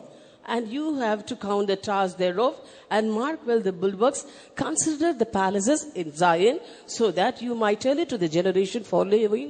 You have to tell your children. Then when you become a grandpa or a grandmom, you have to tell that to your grandchildren. இதை ஒவ்வொரு விசுவாசியும் செய்ய வேண்டும். Every believer has to do this. அப்படி செய்ய வேண்டுமானால், If it has to be done so, முதலாவது சீயோனிலே ஒரு கொத்தளம் இருக்க வேண்டும். first of all, there should be a tower in Zion. அந்த சீயோனிலே அலங்கம் காணப்பட வேண்டும். Bulwarks should be found in that Zion. அந்த சீயோனிலே அரண்மனை காணப்பட வேண்டும். Palace should be found in that Zion. அப்ப ஒரு தேவ ஊழியனுடைய வாழ்க்கையில கொத்தளம் இருந்தால்தான் ஜனங்க என்ன செய்ய முடியும், அதை எண்ண முடியும். Only if towers are found in the life of a worker of God alone, people can go and number it. ஒரு தேவ ஊழியனுடைய ஜீவியத்துல அலங்க இருந்தால்தான் ஜனங்க அதை கவனிக்க முடியும். Only if there are bulwarks in the life of a worker of God alone, people can mark it. ஒரு தேவ ஊழியனுடைய ஜீவியத்திலே என்ன காணப்பட வேண்டும், அரண்மனை காணப்பட வேண்டும். Palace should be found in the life of a worker of God. அப்பதான் தேவ ஜனங்களுக்கு அதை உற்று பார்க்க முடியும். Only then can the people of God consider it. அப்ப கொத்தளங்கள்னா என்ன என்று இதுவரைக்கும் நம்ம வேத வசனங்கள்ல இருந்து பார்த்தோம். With the help of scriptural references, till now we saw what towers are. இதெல்லாம் எழுத்தின்படியான ஒவ்வொரு தேசத்திலும் எழுத்தின்படியாக அமைக்கப்பட்ட கொத்தளங்களாய் இருக்கிறது. These are the towers found in every land, literally. இதை இப்போது நாம் ஒரு தேவ ஊழியனோடு ஒப்பிட்டு நாம் படிக்க போகிறோம். Now we are going to compare this with the worker of God. ஒரு தேவ ஊழியர் அல்ல, ஒவ்வொரு தேவ ஊழியரோடும், Within every worker of God. அதாவது பன்மையில சொல்லலாம், தேவ ஊழியர்களோடு ஒப்பிட்டு படிக்க போகிறோம். That is, we are going to compare it with workers of God. ஒவ்வொரு ஊழியனுடைய வாழ்க்கையிலும் கொத்தளத்தின் அனுபவம் காணப்பட வேண்டும். The experience of towers should be found in the life of every worker of God. அதாவது எதை காட்டுகிறது? What does that show? ஒரு தேவ ஊழியன் ஜனத்துக்காக, ஒவ்வொரு ஆத்துமாக்காக, ஒவ்வொரு விசுவாசிக்காக உத்தரவாதம் பண்ணக்கூடிய அளவுக்கு ஆத்துமாவுக்காக உத்தரவாதம் பண்ணி விழித்திருக்க வேண்டும். That is a worker of God for everyone, for every believer, every child of God. He must shoulder the responsibility. கொத்தளத்துல ஒரு ஜாமக்காரன் அல்லது ஒரு காவலாளன் நிற்கிறான் என்றும், There is a watchman on a tower. இரண்டாவது, கொத்தளத்துல என்ன பர்பஸ்க்காக கொத்தளம் கட்டப்படுகிறது என்று சொன்னா, அந்த உயரமான இடத்துல இருந்து சத்துருக்களோடு யுத்தம் பண்ணும்படியாக, ஆயுதங்கள் எடுத்து யுத்தம் பண்ணும்படியாக இந்த கொத்தளங்கள் பயன்படுத்தப்படுகிறது என்று ரெண்டு காரணங்களை பார்த்தோம். We saw the second use of the tower too, for weapons were kept on the tower and used to attack the enemy. இப்ப நான் முதல் காரியத்தை சொல்லுகிறேன். Now I am giving you the first matter. ஒவ்வொரு தேவ ஊழியரும் தேவ ஜனங்களுக்காக, அவருடைய குடும்பங்களுக்காக, குடும்பத்தில் உள்ள ஒவ்வொரு ஆத்துமாக்களுக்காக உத்தரவாதம் பண்ணும்படியாக விழித்திருக்க வேண்டும். Every worker of God should watch so that he takes the responsibility of every child of God, every believer and his family. இதைத்தான் நான் ஆரம்பத்திலே சொன்னேன். கொத்தளம் நல்லா கட்டி அதுல நிக்கக்கூடிய ஜாமக்காரன் இல்லாவிட்டால், அந்த காவலாளன் இல்லாவிட்டால் சத்துருக்கள் என்ன செய்வாங்க, அழித்து விட்டு போயிடுவாங்க. This is what I told you in the beginning. If towers are being built, but if watchmen are not kept there above the tower, then the enemies will come and destroy. அதைத்தான் நாம் ஏசாயாவில் வாசிக்க கேட்டோம். ஆண்டவர் என்ன சொல்றாரு? ஏசாயா 21 அதிகாரம் 8 வசனம் தான வாசித்தோம். 6 வசனம். That's what we read in Isaiah chapter 21 verse 6 in the beginning. Thus hath the Lord said unto me, Go, set a watchman, let him declare what he seeth. ஆண்டவர் என்னை நோக்கி, நீ போய் காண்பதை தெரிவிக்கும்படி ஜாமக்காரனை வை என்றார்.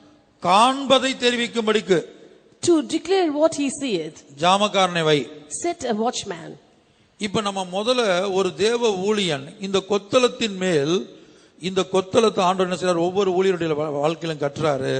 அந்த ஊழியன் அந்த கொத்தளத்தின் மேல இருந்து ஒரு காவல்காரனா இருந்து, ஆத்துமாக்களை காக்கக்கூடிய ஒரு காவல்காரனா இருந்து, ஆத்துமாக்களுக்கு, ஜனங்களுக்கு பிசாசினிடத்திலிருந்து, சத்துருக்களிடத்திலிருந்து வரக்கூடிய அழிவை முதலாவது என்ன செய்யணும், தேவனுக்கு தெரியப்படுத்தணும். Therefore, God built towers in the life of every worker of God, and that worker of God should be on top of the tower, and he has to defend his believers, and he has to take the responsibility. And when enemies or the devil comes to attack them, first of all, he must make known that to God. நான் சீயோனின் கொத்தளங்களை குறித்து சொல்லுகிறேன். I'm telling of the towers of Zion. ஒவ்வொரு தேவனுடைய பிள்ளைகளுடைய ஜீவியத்தின் நிலவரம், அவங்களுக்கு விரோதமாய் போராடுகிற வல்லமைகள், இல்ல அவங்களுக்கு வரக்கூடிய அழிவு, இதெல்லாம் ஒரு ஊழியக்காரருக்கு, ஜெபத்தில் தரித்திருக்கக்கூடிய ஊழியக்காரருக்கு கர்த்தர் வெளிப்படுத்தி கொடுப்பார். When a worker of God stays in prayer, the Lord will certainly reveal all the problems that are being confronted by the believers and the impending destruction that's due to come upon them. கர்த்தருடைய பரிசுத்த நாமத்திற்கு மகிமை உண்டாகட்டும். Glory be to God's holy name. அப்ப அதை என்ன செய்யணும்னா, அந்த தேவ ஊழியக்காரர் அதை முதலாவது கர்த்தர் தனக்கு காண்பிக்கிற காரியங்களை என்ன செய்ய வேண்டும், கர்த்தரிடத்திலே திரும்பி சொல்லி பரிந்து பேச வேண்டும். Therefore, a worker of God, when Lord reveals certain things to him, he has to tell that to the Lord once again and intercede on behalf of the people. கர்த்தருடைய பரிசுத்த நாமத்திற்கு மகிமை உண்டாகட்டும். Glory be to God's holy name. இப்போ உதாரணமாக இஸ்ரவேல் ஜனங்களுடைய வாழ்க்கையை எடுத்துக்கொள்ளுங்க. For example, let's take the life of the Israelites. கர்த்தர் ஒரு சந்தர்ப்பத்தில் சொல்றாரு, பல இடத்துல என்னுடைய ஜனங்கள்னு சொல்லிட்டு ஒரு ஆண்டவர் ஒரு சந்தர்ப்பத்தில் சொன்னாரு மோசையை பார்த்து, எகிப்திலிருந்து நீ நடத்தி கொண்டு வந்த உன் ஜனங்கள் தன்னைங்களை கெடுத்து கொண்டார்கள். In many places, the Lord claimed the Israelites as his own people. But in one circumstance, he said unto Moses, your people whom you brought out of Egypt. அப்படி ஒரு இடத்துல இருக்குது, நீங்க வசனம் தெரிஞ்சா எடுத்து வாசிங்க. There is such a verse, and if you can, just find it out. அப்ப நீ நடத்தி கொண்டு வந்த உன் ஜனங்கள்னு சொல்லிட்டார். He says, your people whom you led. தங்களை கெடுத்து கொண்டாருங்கிற அர்த்தத்துல அந்த இடத்துல பேசியிருப்பார் ஆண்டவர். In this way he said, because people have corrupted themselves. அப்ப ஜனங்களுடைய நிலவரம் என்ன, ஜனங்கள் எந்தெந்த விஷயங்களை தோல்வி அடைந்து இருக்கிறாங்க அப்படிங்கிறது தேவ சமூகத்தில் இருக்கிற ஒரு தேவ ஊழியனுக்கு கர்த்தர் காண்பித்து கொடுக்கிறார். Therefore the Lord shows it unto a worker of God who tarries in his presence about the failures in the life of the people. ஆகவே தான் சின்ன தீர்க்கதரிசி ஆமோஸ் நினைக்கிறேன், தம்முடைய ஊழியக்காரர்களாகிய தீர்க்கதரிசிகளுக்கு சொல்லாமல் அவர் ஒரு காரியத்தையும் செய்ய மாட்டார். That is, in the prophetical book of Amos it is written, the Lord does not do anything without revealing it to his saints, that is the prophets. அதுபோல ஆதியாகமத்துல ஆபிரகாம்கிட்ட சொல்றாரு, நான் ஆபிரகாமுக்கு சொல்லாமல் அதை ரகசியமா வச்சு இந்த காரியத்தை செய்வேனோ. Similarly, in Genesis 2, he says, will I hide anything from Abraham? Amos chapter 3 verse 7. Surely the Lord God will do nothing, but he revealeth his secret unto his servants the prophets. கர்த்தராகிய ஆண்டவர் தீர்க்கதரிசிகளாகிய தம்முடைய ஊழியக்காரருக்கு தமது ரகசியத்தை வெளிப்படுத்தாமல் ஒரு காரியத்தையும் செய்யார். முதல்ல ஜனங்களுக்கு வரக்கூடிய ஜனங்களுடைய நிலவரம், ஜனங்களுடைய தோல்வி, ஜனங்களுக்கு சத்துருக்கள் மூலமாக வரக்கூடிய பிரச்சனை, இதெல்லாம் கர்த்தர் தேவ சமூகத்துல இருக்கக்கூடிய ஒரு ஊழியருக்கு வெளிப்படுத்துகிறார். First of all, the Lord reveals to a worker of God who tarries in his presence about the state of the people, the failures and shortcomings in the life of the people. அப்ப இந்த இடத்துல தேவன் கட்டுகிற கொத்தளங்கள் என்பதை நான் முதலாவது தேவ சமூகத்தில் இருக்கிற ஒரு ஜெப ஜீவியத்துக்கு ஒப்பாக நான் சொல்லுகிறேன். And here I show the task that Lord built to the prayer life that people, workers of God, receive in God's presence. எழுத்தின்படியாக கொத்தளங்கிறது உயரமான ஒரு இடம். Literally, a tower is an elevated place. அதுபோல ஆவிக்குரிய பிரகாரமாக ஜெப ஜீவியம் என்பது மற்ற எல்லாவற்றை பார்க்கலாம் உன்னதமான ஒரு இடம்.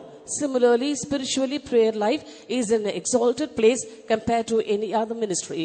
ஆகவே தான் ஜெப ஜீவியத்தை வேதத்துல ஐகோப்பாக பேசப்பட்டிருக்கிறது. That is why prayer life is compared to a mountain in the scripture. கர்த்தருடைய பரிசுத்த நாமத்துக்கு மகிமை உண்டாகட்டும். Glory be to God's holy name. சீயோனிலே கொத்தளங்கள் காணப்படுகிறது. Therefore towers are found in Zion. அதோட அர்த்தம் என்ன? What does it mean? ஒவ்வொரு தேவ ஊழியரும் ஒரு ஜெபிக்கிற மனிதர்களாய் இருக்க வேண்டும். Every worker of God should be a man of prayer. தேவனோடு உறவாடுகிற அனுபவம். They must have the experience of communing with God. இப்படி தேவனோடு உறவாடுகிற ஒரு தேவ ஊழியனிடத்துல, in this way, when a worker of God communes with God, ஆண்டவர் ஜனத்துக்கும் தேசத்துக்கும் ஏன் அந்த ஊழியக்காரருடைய வாழ்க்கைக்கும் வரக்கூடிய வருங்காலத்தில் வரக்கூடிய காரியத்தை காண்பித்து கொடுக்கிறார். The Lord shows the future events of the people of the land, and in fact about that same worker of God too. அப்படி காண்பித்து கொடுக்கும்போது In this way, when he shows, அத ஆண்டவருக்கு மறுபடியும் தெரியப்படுத்தணும். once again we have got to tell that to the Lord. அதுக்கு தான் இந்த வசனத்தை சொல்ல வந்தேன். யாத்திராகமம் 32:7. Exodus chapter 32 verse 7. And the Lord said unto Moses, Go, get thee down, for thy people which thou broughtest out of the land of Egypt have corrupted themselves. அப்பொழுது கர்த்தர் மோசேயை நோக்கி, நீ இறங்கி போ, எகிப்து தேசத்திலிருந்து நீ நடத்தி கொண்டு வந்த உன் ஜனங்கள் தங்களை கெடுத்துக் கொண்டார்கள். எப்போது கர்த்தர் இதை சொல்றாரு? அந்த வார்த்தையை கவனிக்கணும். Just listen to those words. When did the Lord speak like this? என்ன சொல்றாரு? What did he say? இறங்கி போன்னு சொல்றாரு. He says, get thee down. இறங்கி போ. Go, get thee down. இப்ப மோசே எங்க இருக்கிறாரு? Where was Moses then? மோசே எங்க இருக்கிறாரு? மலையின் மேல இருக்கிறார். He was on top of the mountain. நான் அதை தான் சொன்னேன். உன்னதமா ஜெப ஜீவியத்துல தரித்து இருக்கக்கூடிய ஒரு மனிதனுக்கு, that is what I told you, a man who is in prayer, இந்த கொத்தலங்களை முதலாவது ஒரு பிரேயர் லைஃப்க்கு ஜெப ஜீவியத்துக்கு நான் ஒப்பிடுகிறேன். First of all, I compare this star to a prayer life. ஒவ்வொரு ஊழியரும் ஜெப ஜீவியத்துல தரித்து இருக்கும்போது, தேவனோடு இருக்கும்போது, every worker of God, when he tarries in prayer with God, இங்கே மோசே அந்த உயரமான மலையில தேவனோடு தரித்து இருக்கிறார். here we see Moses was on top of the mount along with God. மோசே ஒரு இடத்துல இருக்கிறார், ஜனங்க இன்னொரு இடத்துல இருக்கிறாங்க. Moses was on one side and the people on the other side. எத்தனையோ கிலோமீட்டர் டிஸ்டன்ஸ் கூட வச்சுக்கலாம் நம்ம. We might have a distance of many kilometers in between them too. அவர் எவ்வளவோ உயரத்துல இருக்கார், ஜனங்க எவ்வளவோ தாழ்வான இடத்துல இருக்காங்க. He was in a very high or elevated place and the people were in a very low place. அப்ப இங்க அவங்களுடைய வாழ்க்கையில வந்த தோல்விகள் எங்கேயோ ஒரு இடத்துல, அது உயரமான மலையில இருக்கக்கூடிய மோசைக்கு அன்றைக்கு போன் கிடையாது, போன் கான்டாக்ட் கிடையாது, நெட் கிடையாது, எதுவுமே பண்ண முடியாது. ஆனா அந்த மோசைக்கு எப்படி தெரிஞ்சதுன்னா கர்த்தர் சொல்லி கொடுக்கிறார். And the failures that were found in the life of the people, they were in a different place. It was informed to Moses. In those days there were no telephone facilities or net facilities. How come did Moses come to know of it? For the Lord himself had shown him. இப்ப கீழே வைத்து ஒருவேளை மோசேட்ட கர்த்தர் பேசியிருந்தா கூட ஜனங்க நினைச்சிருப்பாங்க, இவங்க சொல்லி கொடுத்திருப்பாங்களோ, அவங்க சொல்லி கொடுத்திருப்பாங்களோ, எப்படி தெரியும் அப்படின்னு நம்ம யோசிப்போம். Suppose when Moses was in the plains, the Lord had told Moses, the people might think that someone must have told Moses about all this. அன்றைக்கு அங்க போனும் கிடையாது, செயற்கைக்கோளும் கிடையாது, சிக்னலும் கிடையாது, ஒண்ணும் கிடையாது. On those days there were no phone facility or satellites or any signals also. மலை மேல மோசேக்கு ஹெல்ப்புக்கு ஆளும் கிடையாது. There was no one to help Moses on top of the mount. ஏன்னா தனித்து வா என்று தான் சொல்லியிருந்தார். For the Lord had asked him to come alone. அந்த உன்னதமான மலையில தேவனும் மோசையும், மோசையும் தேவனும். On that high mountain, Moses and God and Moses. அப்ப கர்த்தர் என்ன செய்றார்னா, ஜனங்களுடைய வாழ்க்கையில் வந்த தோல்விய தன்னுடைய சமூகத்துல தரித்து இருக்கிற, ஜெபத்துல தரித்து இருக்கிற, தன்னோடு தரித்து இருக்கிற அந்த ஊழியனுக்கு வெளிப்படுத்தி கொடுக்கிறார். Therefore God revealed unto Moses, that servant of God who was alone with him and who was tarrying with him in prayer, the failures that came in the life of the people. அப்ப சீயோனை சுற்றி உலாவி அதன் கொத்தலங்களை எண்ணுங்கள் என்று சொல்லும்போது, therefore when it says walk about Zion, go round about her, tell the task thereof, முதலாவது அந்த கொத்தலம் என்று சொல்லுவது ஒரு தேவ ஊழியனுடைய ஜீவியத்துல காணப்படுகிற ஜெப ஜீவியம். the task show first the prayer life that is to be found in a worker of God. ஒரு ஊழியனுக்கு இந்த உலகத்தில் உள்ள எல்லா ஜீவியத்தை பார்க்கலும் உன்னதமான மேன்மையான ஜீவியம் என்பது தேவனோடு தரித்திருப்பது. Of all the lives a worker of God has in this world, the excellent life and the coveted life is a life with God. ஊழியக்கார சகோதரனா இருந்தாலும் சகோதரியா இருந்தாலும் யாரா இருந்தாலும் ஒரு தேவ ஊழியன் என்றால், நீ சீயோன் என்றால் தேவனோடு தரித்திருப்பதுதான் உன் ஜீவியத்தில் தேவன் கட்டி எழுப்புகிற Kothalam. You might be a worker brother or a worker sister. The excellency in your life is you have to have a prayer life with God, and that is a tower that the Lord is building up in your life. இந்த கொத்தலத்தையும் ஒரு ஊழியன் தன்னுடைய சுயமுயற்சினால் கட்டி எழுப்பிக் கொள்ள முடியாது. A worker of God out of his own efforts cannot build up this tower. ஏனால் சீயோன்ல உள்ள ஒவ்வொரு காரியத்தையும் கட்டுகிறவர் கர்த்தர். For everything which is being built up in Zion is by the Lord. ஆகவே ஒவ்வொரு தேவ ஊழியனுடைய வாழ்க்கையிலும் இந்த கொத்தலத்தை கர்த்தர் ஒருவரால் மாத்திரமே கட்ட முடியும். Therefore the Lord alone can build this tower in the life of every worker of God. அதோட அர்த்தம் தேவன் கிருபையாக ஜெப ஜீவியத்தை ஒவ்வொரு ஊழியருக்கும் தேவன் தான் கொடுக்க வேண்டும். The meaning is that graciously God alone has to give a prayer life to every worker of God.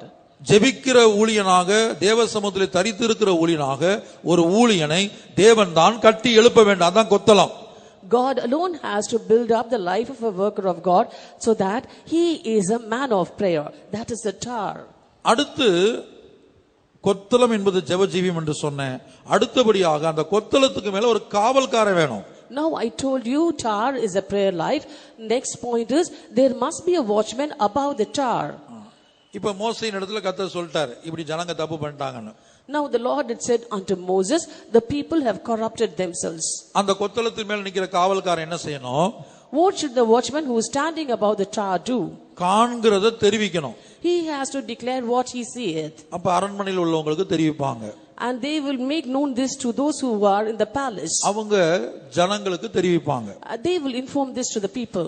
உத்தரவாதத்தில் உள்ளவங்களுக்கு தெரிவிக்கும் போது அவங்க ஜனங்களை எச்சரிச்சு இப்படி சத்துருக்கள் படையெடுத்து வர்றாங்க அல்லது வேற ஏதாவது அழிவுகள் வருது அப்படிங்கறத பார்த்து என்ன செய்றாங்க?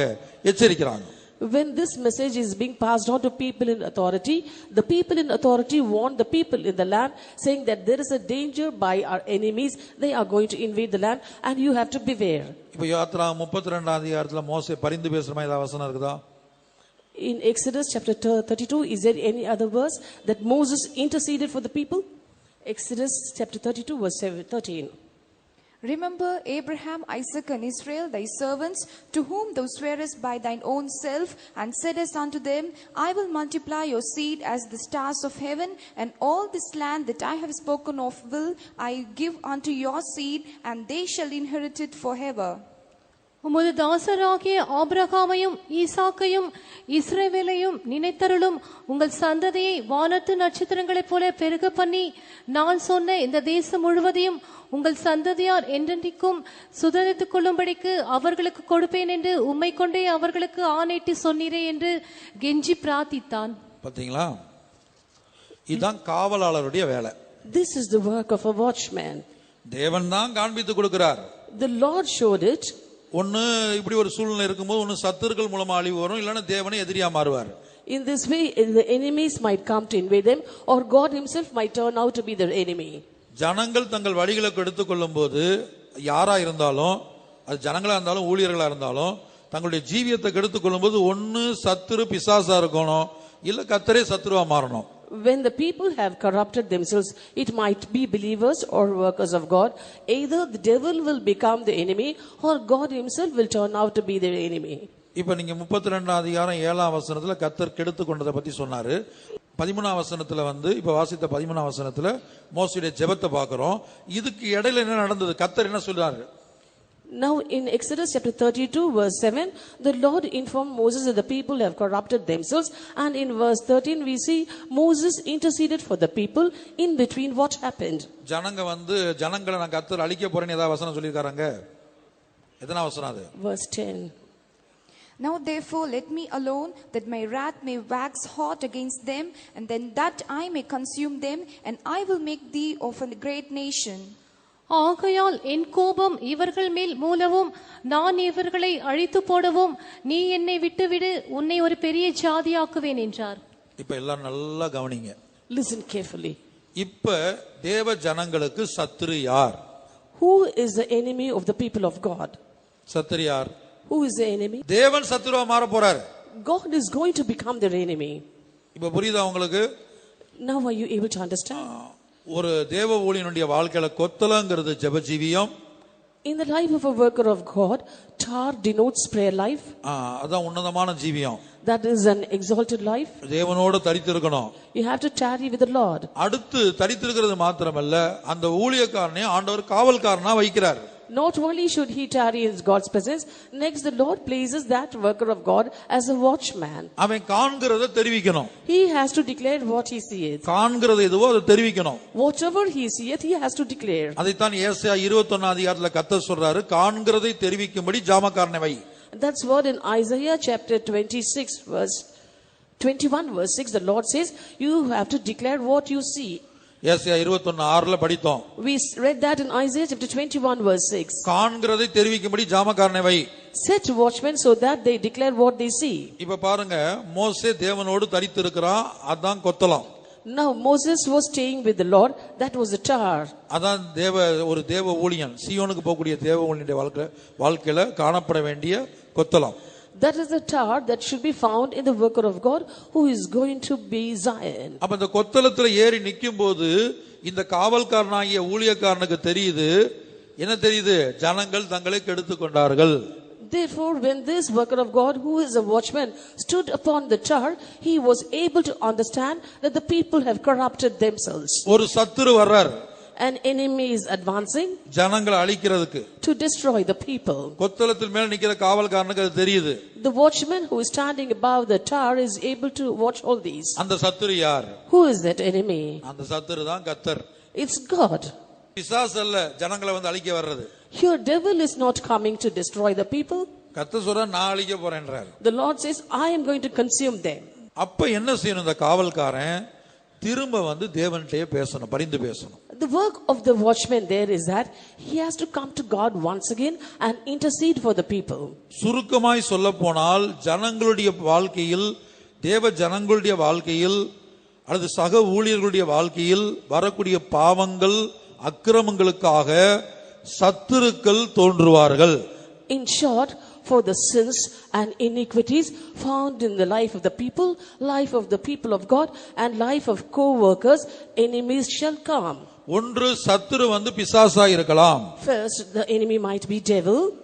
அல்லது தேவனாய் இருக்கலாம். Or it might be God. தேவனாகவும் இருக்கலாம். It might also be God. அப்ப சத்துரு யாரா இருந்தாலும், Whoever be the enemy, அது பிசாசு விசுவாசிகளுக்கோ அல்லது ஊழியர்களுக்கோ சத்துருவா மாறினாலும், இல்ல கர்த்தரே சத்துருவா மாறினாலும், மறுபடியும் இந்த காவல்காரன் யார் காலில் விழுகணும்? யார்கிட்ட அறிவிக்கணும்?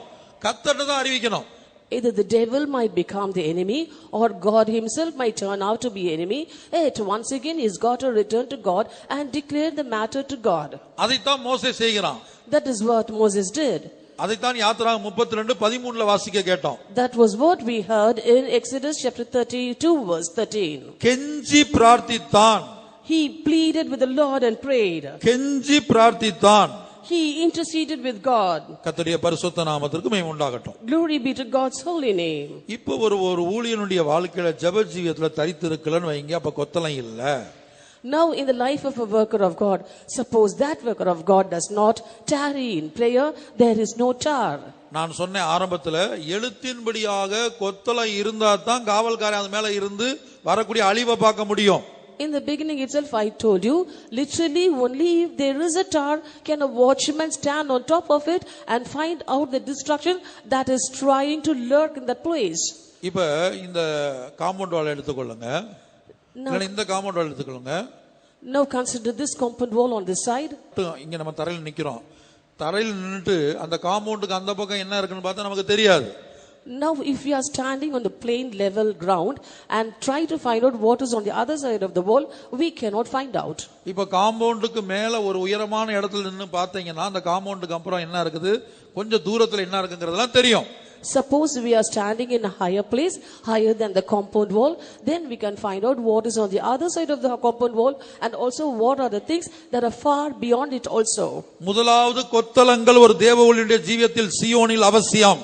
First of all, towers are necessary in the life of a worker of God, that is Zion. அதான் மோசே தேவ சமூகத்திலே தரித்திருந்தது.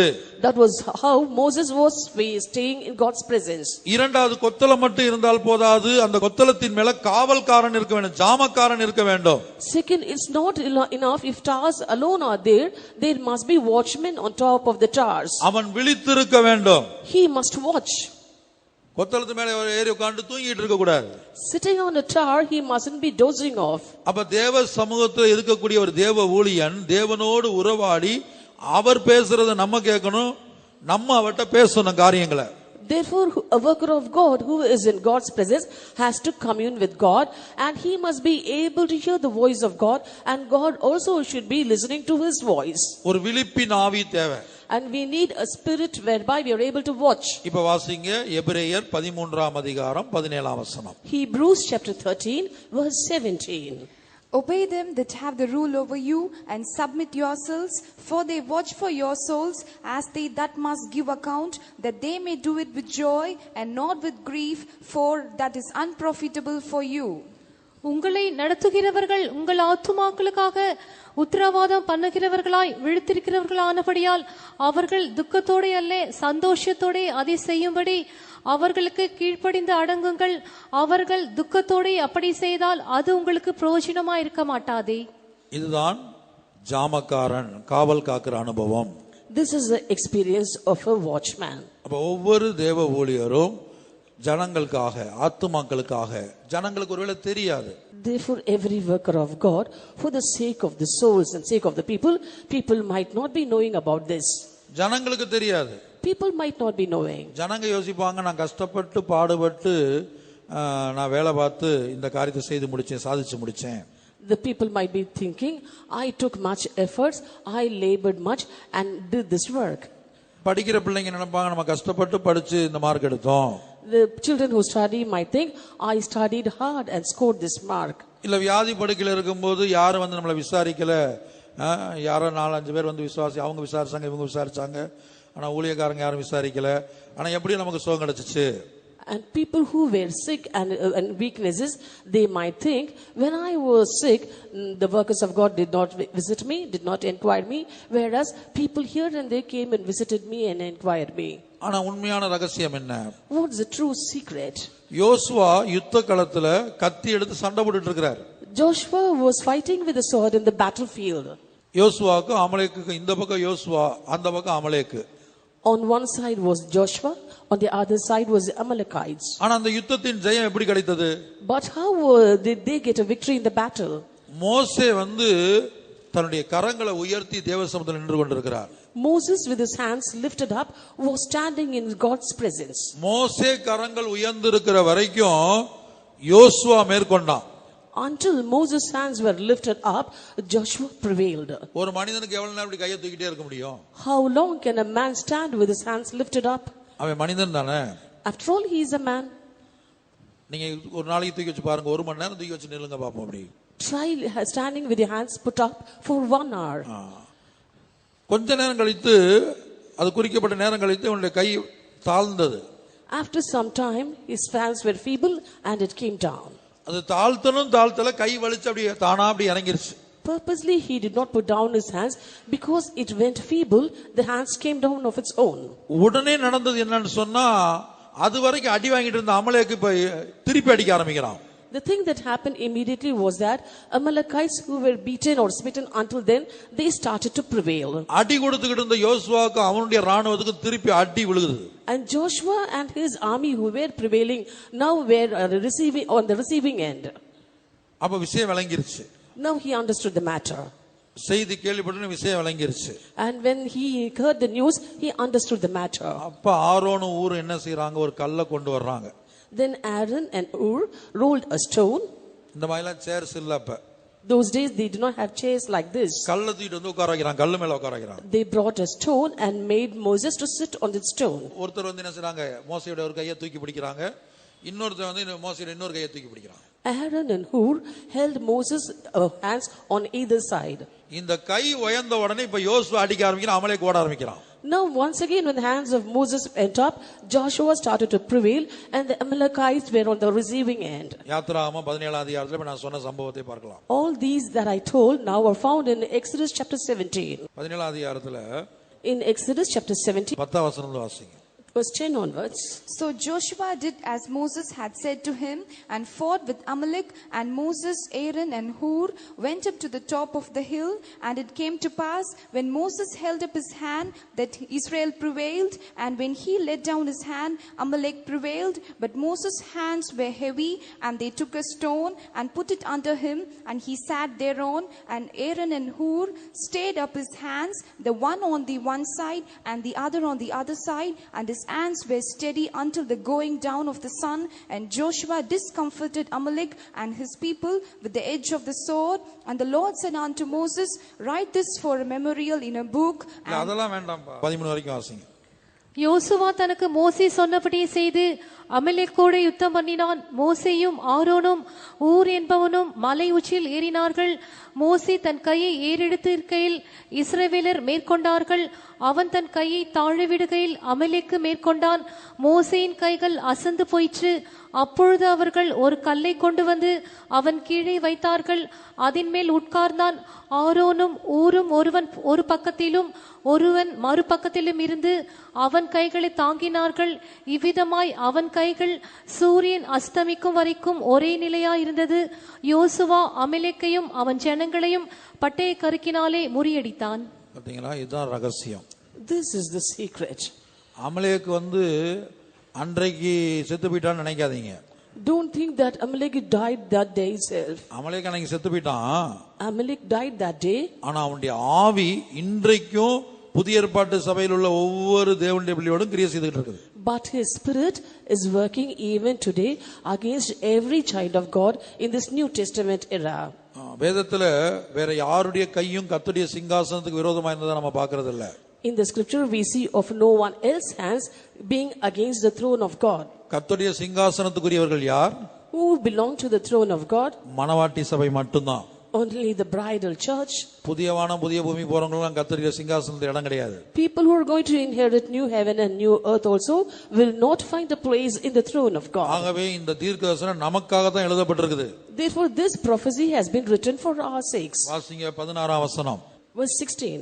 For he said, because the Lord has sworn that the Lord will have war with Amalek from generation to generation. அமலேக்கின் கை கர்த்தருடைய சிங்காசனத்துக்கு விரோதமாய் இருந்தபடியால் தலைமுறை தலைமுறை தோறும் அவனுக்கு விரோதமாய் கர்த்தரின் யுத்தம் நடக்கும் என்றான். அமலேக்கின் கை கர்த்தருடைய சிங்காசனத்துக்கு விரோதமாய் இருக்குது. The hand of Amalek was against the throne of God. கர்த்தருடைய சிங்காசனம் என்பது புதிய எருசலேம் சீயோன். The throne of God shows New Jerusalem and Zion. நீங்க புதிய எருசலேமாய் மாற முடியாத அளவுக்கு, நாங்கள் சீயோனாய் மாற முடியாத அளவுக்கு அன்றைக்கு அமலேக்கு மரித்து போன அவனுடைய ஸ்பிரிட் இன்றைக்கு கிரியை செய்து கொண்டிருக்கிறது. Amalek died the other day itself, but his spirit is working even today so that you do not become New Jerusalem and we do not become Zion. அதுக்காக தான் அமலேக்குக்கு விரோதமான யுத்தம் தலைமுறை தலைமுறைக்கு நடக்கும் என்று கர்த்தர் சொல்கிறார். And that is why the Lord has said a war will Amalek will go on from generation to generation. அப்ப ஒரு தேவ ஊழியன் மறைந்து இருந்து ஒவ்வொரு ஆத்துமாவுக்காக அவருடைய உலக பிரகாரமான தேவைகளா இருக்கட்டும், அல்லது உலக பிரகாரமாய் கடந்து வருகிற சோதனைகளா இருக்கட்டும், ஆவிக்குரிய வாழ்க்கையில் இருக்கக்கூடிய சோதனைகளா இருக்கட்டும், உங்க கண்களுக்கு தெரியாமல் கர்த்தர் உங்களுக்கு கொடுத்ததான இந்த ஊழியர்கள் அது யாரா இருந்தாலும் உங்க கண்களுக்கு தெரியாமல் ஜெபிச்சுட்டு இருக்காங்க.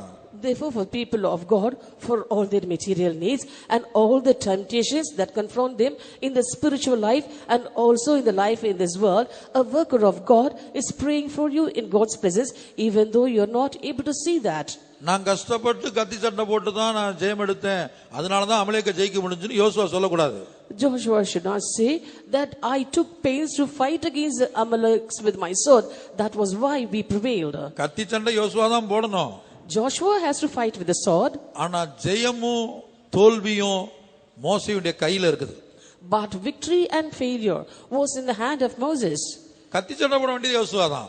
But Joshua had to fight with the sword. வேலைக்கு நீங்க தான் போகணும். You have to go to work. காலேஜுக்கு ஸ்கூலுக்கு நீங்க தான் போகணும். You have to go to college and school. Exam ஹால்ல பரீட்சை நீங்க தான் எழுதணும். And you have to write the exams in the hall. அதெல்லாம் நீங்க தான் செய்யணும். You have to do all that. ஆனா கை மோசேயுடைய கைகள் உயர்ந்திருக்க வேண்டும். But the hand of Moses should be lifted up. இப்ப சில ஆத்துமாக்களை குறித்து துக்கப்பட்டு மோசேயுடைய கைகள் இப்படி இறங்குச்சுன்னு சொன்னா, Suppose the hand of Moses comes down because he has a grief over certain souls. அப்ப ஜனங்களுக்கு தோல்வி சம்பவிக்கும். Then people will face defeat. அதனால நம்ம ஒரு காரியத்தை எப்போது மனதில் வைத்துக் கொள்ளணும், பரிசுத்தவான்கள் துக்கப்படாத அளவுக்கு நடந்து கொள்ளணும். Therefore one thing should we have always in our mind, we should never grieve the saints. அப்ப கொத்தலங்கள் என்று சொல்லும்போது அது ஒவ்வொரு தேவ ஊழியருடைய ஜீவியத்திலும் காணப்பட வேண்டிய ஜெபஜீவியம் என்று சொல்வது மாத்திரமல்ல, தேவனோடு தரித்திருக்கிற அனுபவம். Therefore, tars show the prayer life that should be found in every worker of God. Not only a prayer life, but they have to have an experience of staying with God always. அப்ப இந்த கொத்தளத்துல நிக்கக்கூடிய ஒரு காவலாளன் இருக்கிறான். There is a watchman who stands on top of the tower. அவங்க பகல் டியூட்டியும் பார்க்கணும். ஏசாயா 21 அதிகாரம் 8ஆம் வசனத்துல படித்தோம். 8 தான, பகலும் பார்க்கணும் நைட்டும் பார்க்கணும். he has to have a day shift and night shift also. ஆகவே தான் பாஸ்டர் மோகன்தாஸ் இன்னும் சில பரிசுத்தவங்க சொல்லுவாங்க, நம்ம டிபிஎம் ஊழியக்காரங்க வந்து பார்ட் டைம் ஊழியம் இல்ல, இது 24 hours மினிஸ்ட்ரி. 24 hours ஊழியக்காரங்க என்ன செய்யணும்? எப்போதும் ஆயத்தத்தில் இருக்கணும். Therefore, Pastor Mohandas and some of the saints also in a mission used to quite often say, TPM ministry is not a part-time ministry. They have to be vigilant all the 24 hours at duty. அதைத்தான் ஏசாயா 21 அதிகாரம் 8ஆம் வசனத்தை வாசிங்க. In Isaiah chapter 21 verse 8. And he cried, a lion, my Lord, I stand continually upon the watchtower in the daytime, and I am set in my ward whole nights. ஆண்டவரே, நான் பகல் முழுதும் என் காவலிலே நின்று ராமுழுதும் நான் என் காவலிடத்திலே தரித்திருக்கிறேன் என்று சிங்கத்தை போல் சத்தமிட்டு கூப்பிடுகிறான். சிங்கத்தை போல சத்தம் போடணும். பகல் முழுதும் இருந்தேங்கிறதுக்காக நைட்ல தூக்கம் வந்துடக்கூடாது. நைட்டு உள்ள முழிச்சிருந்தேங்கிறதுக்காக பகல்ல தூங்கிடக்கூடாது. சிங்கத்தை போல இருந்து கூப்பிட்டுட்டே இருக்கணும். You have to be crying aloud like a lion, saying that I have stayed here all through the day, you should not sleep in the night, or saying that you have been staying awake all through the night, you should not sleep during the daytime. இது மாம்ச சரீரத்தில் இருக்கக்கூடிய ஒரு ஊழியனுக்கு மாம்ச பலத்தினால் இது சாத்தியமே அல்ல. A worker of God who is living in the flesh with the strength in the flesh, this is impossible. அதற்கு தான் சொல்றேன், இந்த கொத்தளங்களை சியோனை கட்டுகிற கர்த்தர் தான் சியோனின் கொத்தளங்களையும் கட்ட வேண்டும். That is why I said you, the Lord who is building Zion alone should build the towers in Zion also. இந்த ஜெப ஆவியை, இந்த ஜெப ஜீவியத்தை ஒவ்வொரு தேவ ஊழியருக்கும் கர்த்தர் கிருபையாக ஊற்ற வேண்டும். And the Lord should graciously pour the spirit of prayer and the prayer life to every worker of God. கர்த்தர் ஊழியனுக்குள்ள அந்த ஜெப ஆவியை ஊற்ற வேண்டுமானால், இந்த கொத்தளத்தை ஒரு ஊழியனுக்குள்ள கட்ட வேண்டுமானால், அந்த ஊழியனுக்குள்ள முதலாவது வாஞ்ச வேணும். ஆண்டவரே, எப்போது ஜெபிக்கிற ஆவிய, ஜெப ஜீவியத்தை, விழித்திருக்கிற ஆவிய, உம்மை போல ஜெபிக்கிற ஆவி எனக்கு தாருன்னு வாஞ்ச இருக்கணும். வாஞ்ச இருக்கிறவங்களுக்குள்ள அந்த கொத்தளத்தை அவர் கட்டுவார். If the Lord has to give you a spirit of prayer, and if the Lord has to build you as a tower, first of all, that worker of God should have a desire that he has to pray always and be with the Lord always. Only then can the Lord pour the spirit of prayer upon you. ஜெபிக்கவே வாஞ்சை இல்லாத ஒரு ஊழியனாய் நான் இருக்கிறேன் என்று வைத்துக் கொள்ளுங்க. Suppose I'm a worker of God without any desire to pray. ஜெபம்னாலே எனக்கு அலர்ஜியா இருக்குது. If they say prayer is allergic to me, என் நிலை அப்படி இருக்குன்னு வைத்துக்கொள்ளுங்க, என் மனநிலை அப்படி இருக்குன்னு வைத்துக்கொள்ளுங்க. suppose that is the frame of my mind, என்னை வலுக்கட்டாயப்படுத்தி பலவந்தப்படுத்தி ஜெபத்தை மேல ஆண்டவர் திணிக்க மாட்டார். the Lord will never force the prayer life on me. நம்முடைய தேவன் ஒருபோதும் செய்ய மாட்டார். Never will a God do that. பிசாசு வந்து பலவந்தமா நமக்குள்ள என்ன செய்வான்? புகுந்து பாவத்தை செய்ய வைப்பான். The devil will come by force into us and do his works. ஆனா ஆண்டவர் வந்து பெர்ஃபெக்ட் ஜென்டில்மேன். ஜென்டில்மேன்னா என்ன சொல்றது? இயேசு மனுஷனா வந்ததனால ஜென்டில்மேன்றேன். இப்போ வந்து இல்லன்னா என்ன சொன்ன? ஜென்டில் காட்னு சொல்லணும். Now as Jesus came in the form of man, I am telling that he is a perfect gentleman. If he had been God itself, then I can say he is a gentle God. அதுக்கு உதாரணம் சொல்றேன். I give an example for that. இப்போ உங்களுடைய உள்ளத்துல வரணும்னா மே I come in வருவார். மே I come in அப்படிம்பார். Now suppose he wants to come inside your heart, he will first ask, may I come in? தட்டுவார். வரட்டுமா நான் உள்ள? He'll knock the door of our heart. பிசாசு தட்டலாம் மாட்டான். Devil will not knock the door. கேட்காமலே நமக்கு பிடிச்சாலும் சரி, பிடிக்காட்டாலும் சரி, விருப்பம் இருந்தாலும் சரி, விருப்பம் இல்லாட்டாலும் சரி, கண்ணுக்குள்ள வந்துருவான், காதுக்குள்ள வந்துருவான், மூக்குக்குள்ள வந்துருவான், மொத்த சரீரத்துல ஆவி ஆத்மாலே வந்துருவான். Without asking our permission, we may like it or not, we may call him or not, but without calling, he'll come through our eyes, through our ears, and even through our mouth and sit within. ஆனா நம்முடைய தேவன் எப்படிப்பட்டவர்? But how is our God? வெளிப்படுத்தின விசேஷத்துல படிச்சு பாருங்க, இதோ வாசற்படியில் நின்று தட்டுகிறேன். In the book of Revelations it is written, behold, I stand at the door knocking. ஒருவன் என் சத்தத்தை கேட்டு கதவை திறந்தா நான் உள்ள வரேன்றார். He says, if any man hear my voice and open the door, I will come to him. பிசாசு கதவை திறக்கறதுக்கு காத்துக்கிற கதவை உடைச்சிட்டு உள்ள வந்துருவான். Even if you keep the door shut, devil will break the door and come in. அதுபோல உன்னத பாட்டுல படித்து பாருங்க, அந்த மணவாட்டிட்ட போய் தட்டிட்டு இருக்காரு. Similarly in Song of Solomon also we can see the bridegroom was knocking the door. அவ சொல்லிட்டு இருக்கறா, ஐயோ நான் இப்பதான் பாதங்களை கழுவினேனா, அதை நான் எப்படி திரும்ப அழுக்காக்குறது, நான் திரும்பி ட்ரெஸ் பண்ணணுமே, இப்படிலாம் அவ பேசிட்டு இருக்கறா. அதை பொறுமையா கேட்டுட்டு இருக்காரு. And that Shulamite was saying, I have put off my coat, how shall I put it on? I have washed my feet, and how shall I defile them? She was speaking like that. For some time he was patiently waiting and listening to all these. வாசிங்க வெளிப்படுத்தின விசேஷத்துல, இதோ வாசற்படியில் நின்று கதவை தட்டுகிறேன். In the book of Revelations chapter 3 20 verse 20. Behold, I stand at the door and knock. If any man hear my voice and open the door, I will come into him and will sup with him and he with me. இதோ வாசற்படியிலே நின்று தட்டுகிறேன். ஒருவன் என் சத்தத்தை கேட்டு கதவை திறந்தால் அவனிடத்தில் நான் பிரவேசித்து அவனோடே போஜனம் பண்ணுவேன், அவனும் என்னோடே போஜனம் பண்ணுவான். கதவை திறந்தா தான் உள்ள வருவேன்றார். He says only if you open the door I'll come in.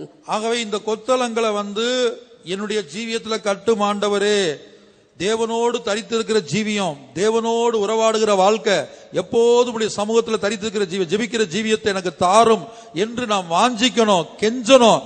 அப்போது இந்த கொத்தளங்களை அவர் கட்டுவார். Therefore we have to desire and plead and beseech unto the Lord, Lord, build these stars in my life. We have to ask the Lord to give us a prayer life and ask God to come and commune with us and also listen to our voice. Only then will the Lord raise up the stars in our life. இப்ப உன்னத பாட்ட வாசிங்க. மனவாட்டி சொன்னது போல நம்ம பல சந்தர்ப்பத்துல சொல்லுவோம். Now as we see what the Shulamite, we are also doing the same thing in Song of Solomon chapter 5 verse 3. இரண்டாம் வசனத்துல இருந்து Verse 2 onwards. I sleep, but my heart waketh. It is the voice of my beloved that knocketh, saying, Open to me, my sister, my love, my dove, my undefiled. For my head is filled with dew, and my locks with the drops of the night. I have put off my coat. How shall I put it on? I have washed my feet. How shall I defile them? நான் நித்திரை பண்ணினேன், என் இதயமோ விழித்திருந்தது. கதவை தட்டுகிற என் நேசரின் சத்தத்தை கேட்டேன். என் சகோதரியே, என் பிரியமே, என் புறாவே, என் உத்தமியே, கதவை திற. என் தலை பனியினாலும் என் தலைமயிர் இரவில் பெய்யும் தூறலினாலும் நனைந்திருக்கிறது என்றார். என் வஸ்திரத்தை கழற்றி போட்டேன், நான் எப்படி அதை திரும்பவும் உடுப்பேன்? என் பாதங்களை கழுவினேன், நான் எப்படி அதை திரும்பவும் அழுக்காக்குவேன் என்றேன்.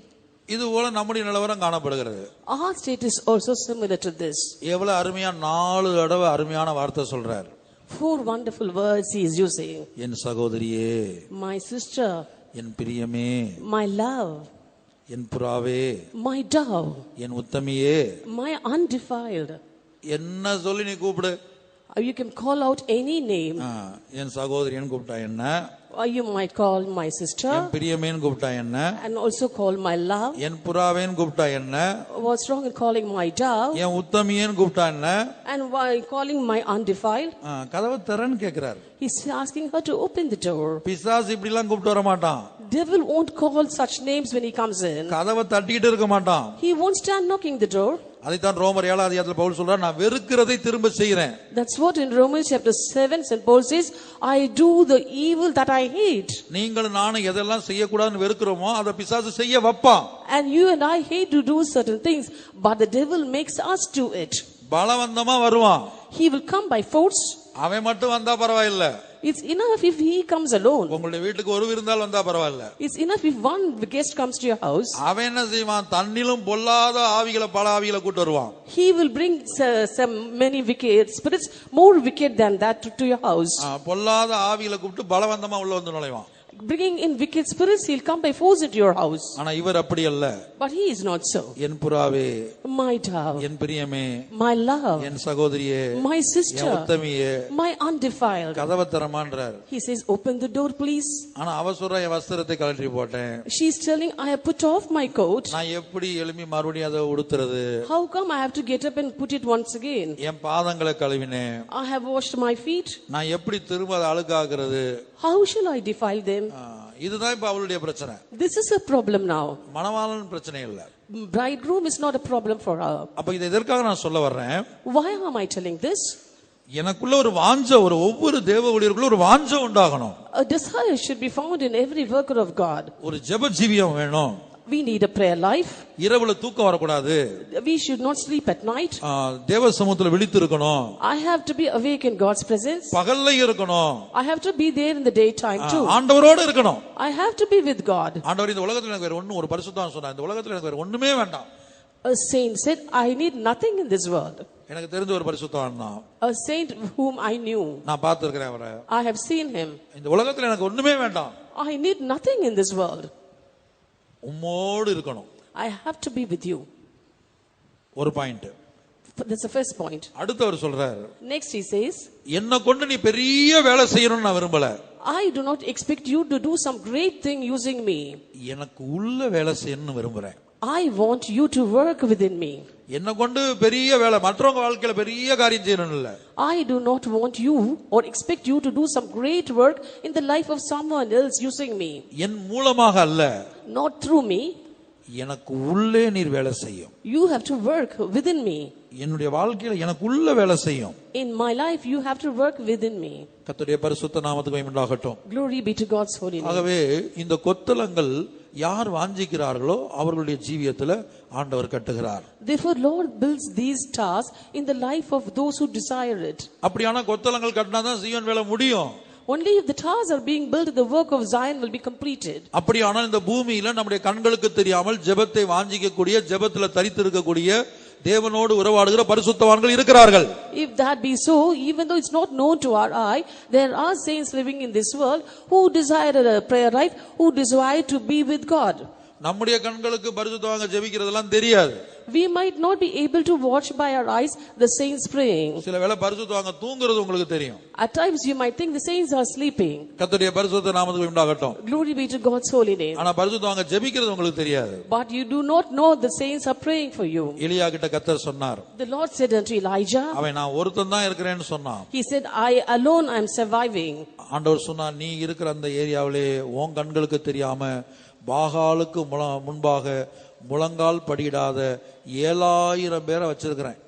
The Lord said, in the place where you are, even though you have not seen it, I have reserved unto me 7,000 people who have knelt before Baal. 7000 பேர் தானே. அப்ப பாகாலுக்கு முன்பாக முழங்கால் படியிலன்னா அவங்க யாருக்கு முன்பாக முழங்கால் படிட்டு இருக்காங்க? In case they have not bowed the knees before Baal, then before whom have they bowed the knees? தேவனுக்கு முன்பாக முழங்கால் படிடக்கூடிய Those who are able to kneel down before God. 7000 பேர் இருக்காங்க. There are 7,000. அதுபோல இந்த மிஷன்ல இந்த பரிசுத்தவான்கள் எத்தனையோ இடங்கள்ல சிறியோரா இருந்தாலும் பெரியோரா இருந்தாலும் மூத்தோர்களா இருந்தாலும் கண்களுக்கு தெரியாமல் தேவ சமூகத்தில் இருக்கக்கூடிய பரிசுத்தவான்கள் சகோதர சகோதரிகள் உண்டு. Therefore, in this mission, you might not be knowing or you might not have seen by your eyes, there are brothers and sisters, they might be great or small or seniors or juniors, there are people who are kneeling in God's presence. அப்ப இருக்கிற ஜெப ஜீவியம் பத்தாது, இன்னும் வேணும் என்று கேட்பதுதான் இந்த கொத்தளத்தினுடைய உயரமா இருக்கிறது. Therefore, not being content with the prayer life given to you, you must ask for more and more. That is the height of this star. எவ்வளவுக்கு எவ்வளவு இந்த கொத்தளம் உயரமாய் போகிறதோ அவ்வளவுக்கு எவ்வளவு சத்துருக்கள் வருகிறதை பார்க்க முடியும். The more and more the tower grows higher, to that level or from that place, they can watch the enemy advancing. அப்ப ஒரு நடத்திப்புக்காரங்க என்ன செய்றாங்க, உத்தரவாத மனுக்களாய் விழித்திருக்கிறார்கள் என்று எபிரேயர் 13:17 படித்தோம். In Hebrews chapter 13 verse 17 we saw that the worker of God is responsible for the people and they watch for the souls. இதான் காவலாளருடைய வேலை. This is the work of the watchman. அடுத்தவங்க என்ன செய்றாங்க? What do they do next? நாலாகமத்தில் ஒரு வசனம் படித்தோம். In Chronicles we read a verse. இந்த கொத்தளங்கள்ல நின்னு சத்துருக்களோட யுத்தம் பண்ண ஆயுதங்களை பயன்படுத்துறாங்க. They are using weapons standing on these stars to fight against the enemy. கர்த்தருடைய பரிசுத்த நாமத்துக்கு மகிமை உண்டாகட்டும். Glory be to God's holy name. 2 நாளாகமம் 26:15. Second Chronicles chapter 26 verse 15. And he made in Jerusalem engines invented by cunning men to be on the towers and upon the bulwarks, to shoot arrows and great stones withal, and his name spread far abroad, for he was marvelously helped till he was strong. கோபுரங்கள் மேலும் அலங்க கோடிகள் மேலும் நின்று அம்புகளையும் பெரிய கற்களையும் பிரயோகிக்கிறதற்கு நிபுணரான தொழிலாளிகள் கற்பித்த எந்திரங்களையும் அவன் எருசலேமில் உண்டாக்கினான். அப்படியே அவன் கீர்த்தி வெகு தூரம் பரம்பிற்று. அவன் பலப்படும் மட்டும் ஆச்சரியமாய் அவனுக்கு அலங்கூலம் உண்டாயிற்று. கர்த்தருடைய பரிசுத்த நாமத்திற்கு மகிமை உண்டாகட்டும். Glory be to God's holy name. ஆயுதங்களை எடுத்து இந்த கொத்தளங்கள் மேல இருந்து யுத்தம் பண்ற அனுபவம். Therefore, the experience of using weapons, standing on the stars and fighting. எபேசியர் 6 அதிகாரம் 12-13 இருந்து 17 வரைக்கும் உள்ள வசனம். Ephesians chapter 6 verses 12 to 17. அந்த வசனத்தை நீங்க படித்து பார்த்தீங்கன்னா, if you read those verses, பிசாசின் 4 கூட்டத்தாரை குறித்து 12ஆம் வசனத்துல படிக்கிறோம். in verse 12 we read of the 4 groups of the devil. அப்ப அவங்க அந்த பிசாசோட யுத்தம் பண்ணும்படியாக to fight against the devil, தேவனுடைய சர்வாயுத வர்க்கத்தை எடுத்துக்கொள்ள வேணும். we have to put on the whole armor of God. 14ஆம் வசனத்துல சத்தியம் என்னும் கச்சை. In verse 14 it is written, we must be girt about with truth. அதாவது அப்போஸ்தலர்கள் இது ஜனங்களுக்கு சொல்றாங்க. The apostles were telling this to the people. ஜனங்களுக்கு சொல்றாங்க. They are telling this to the people. அப்ப இப்ப பாருங்க, அந்த கொத்தளத்து மேல நிக்கிறவன் வரக்கூடிய காரியத்தை பார்த்து உத்தரவாதத்தில் உள்ளவங்களுக்கு அறிவிச்சிட்டு ஜனங்களுக்கு அது எச்சரிக்கப்படுகிறது, ஜனங்க என்ன செய்யணும்ங்கிறது சொல்லப்படுகிறது. The person who is standing on the tower has to pass on the message to people in responsibility, and they in turn will tell the people and also teach them what they have to do. ஆகவே இது ஜனங்கள் செய்யறது மாத்திரமல்ல, ஊழியக்காரங்களும் செய்றாங்க அந்த வேலையை. Therefore not only the people, the workers of God too are doing this work. சத்தியம் என்னும் கச்சையை உங்கள் அறையிலே கட்ட வேண்டும். We have to gird our loins about with truth. நீதி என்னும் மார்க்கவசத்தை தரிக்க வேண்டும். And we have to put on the breastplate of righteousness. சமாதானத்தின் சுவிசேஷத்துக்குரிய ஆயத்தை என்னும் பாதரட்சியை கால்களில் தொடுத்துக் கொள்ள வேண்டும். We have to have our feet shod with the preparation of the gospel of peace. பொல்லாங்கன் எய்யும் அக்னியாஸ்திரங்களை எல்லாம் அவித்து போடத்தக்கதாக எல்லாவற்றுக்கும் மேலாக விசுவாசம் என்னும் கேடகத்தை பிடித்துக் கொள்ள வேண்டும். Above all, taking the shield of faith, wherewith ye shall be able to quench all the fiery darts of the wicked. 17ஆம் வசனத்தில் இரட்சண்யம் என்னும் தலைச்சீராவை. In verse 17 it is written, helmet of salvation, தேவ வசனமாகிய ஆவியின் பட்டயம், sword of the spirit which is the word of God. அப்ப முதலாவது நான் இப்ப சீயோனை பத்தி பேசுறதுனால ஊழியக்காரங்களை பத்தி சொல்றேன். First of all, as we are speaking about Zion, let's tell about the workers of God. அப்ப இந்த ஊழியக்காரங்க என்ன செய்யணும்? இந்த கொத்தளத்தின் மேல நின்று பிசாசின் வல்லமைகளோடு இந்த ஆயுதங்களை பயன்படுத்தி தான் பிசாசோட போராட வேணும். Therefore, a worker of God standing on top of a tower using all these weapons, he has to fight against the devil. நமக்கு போராட்டம் மாம்சத்தோடு இரத்தத்தோடும் அல்ல. For we do not have a struggle with flesh and blood. இந்திய ராணுவத்தோடும் பாகிஸ்தான் ராணுவத்தோடும் சீனா ராணுவத்தோடும் அல்ல நமக்கு யுத்தம். We do not have a war or a quarrel with the Indian army or a Pakistani army or a Chinese army. நம்முடைய யுத்தம் யாருக்கு? யாரோடு? With whom have we a struggle? கொத்தளங்கள் மேல் நிற்கக்கூடிய அந்த காவலனாகிய தேவ ஊழியன் பார்த்து சொல்ல வேண்டிய அந்த யுத்தம் யாரோடு? A worker of God, as a watchman, has to stand upon the tower, and against whom has he to fight? மனிதருக்கு யுத்தம் உண்டாகிவிட கூடாது. There shouldn't be a fight between man to man. ஒரு விசுவாசிக்கு மறு விசுவாசிக்கு யுத்தத்தை மூட்டிவிட கூடாது. And he must not pick up a quarrel between one believer and another believer. ஒரு விசுவாசிக்கு ஒரு ஊழியருக்கு யுத்தத்தை மூட்டிவிட கூடாது.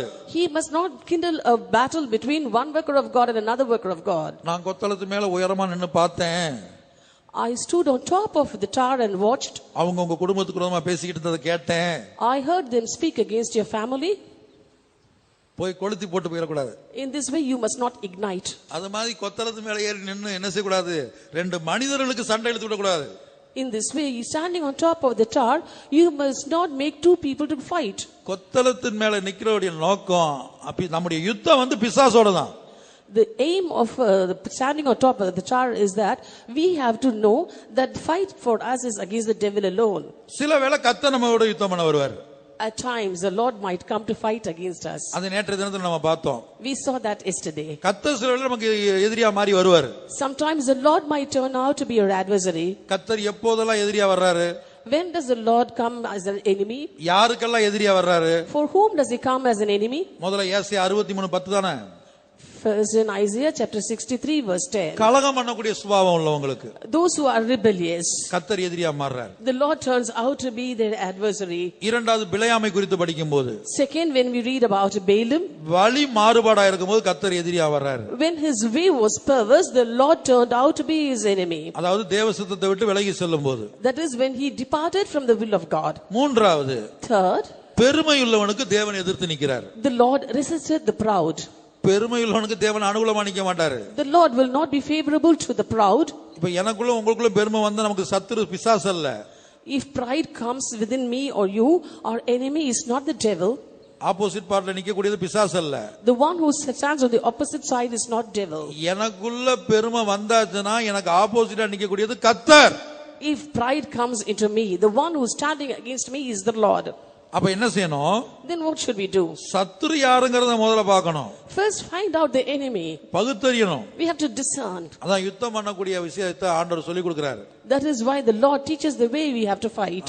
முதலாவது ஒரு பலவான அந்த பலவான பத்தி எழுதப்பட்டிருக்குது. ஒரு யுத்தத்துக்கு போகும்போது when you go to a battle, அந்த யுத்தத்தை உனக்கு செய்ய முடியுமா? First, will you be able to fight? உன் பக்கம் எத்தனை பேர் இருக்காங்க?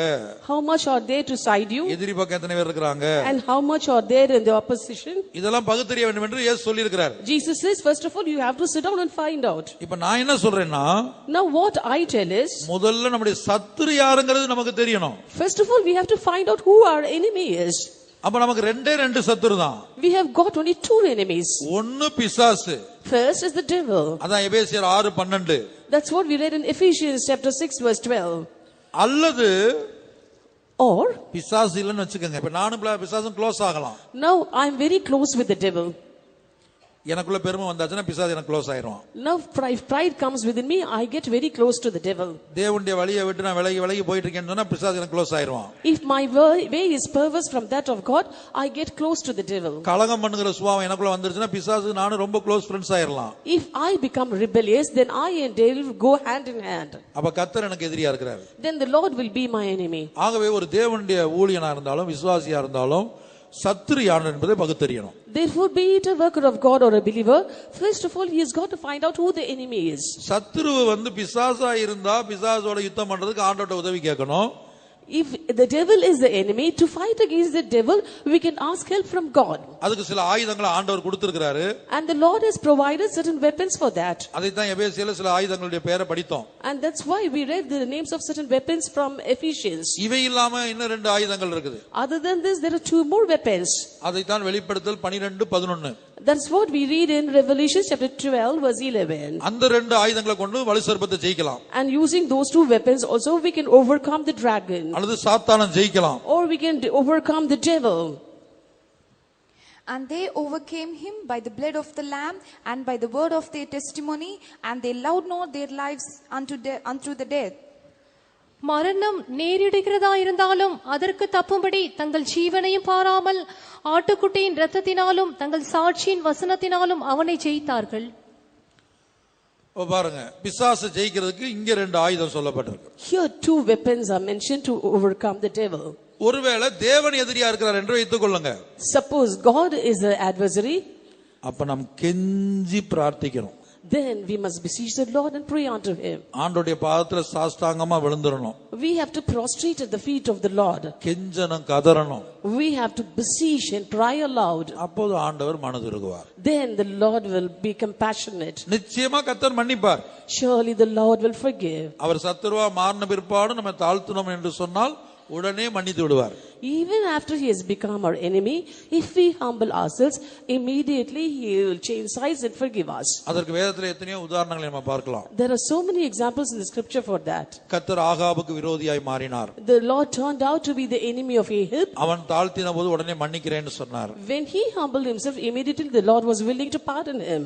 அடுத்தபடியாக நினிவே பட்டணத்து ஜனங்களுக்கு Next, for the people of Nineveh, எதிரியாய் மாறினார். he became their adversary. அவங்க தங்களை தாழ்த்தி உபாசித்த போது மன்னித்தார். When they humbled themselves and fasted, the Lord forgave them. ஆனா ஆகாபுடைய வாழ்க்கையிலும் நினிவே ஜனங்களுடைய வாழ்க்கையிலும் பின்னாட்கள் அவங்க பெருமையா மாறின பிற்பாடு மறுபடியும் நியாய தீர்ப்பு வந்தது.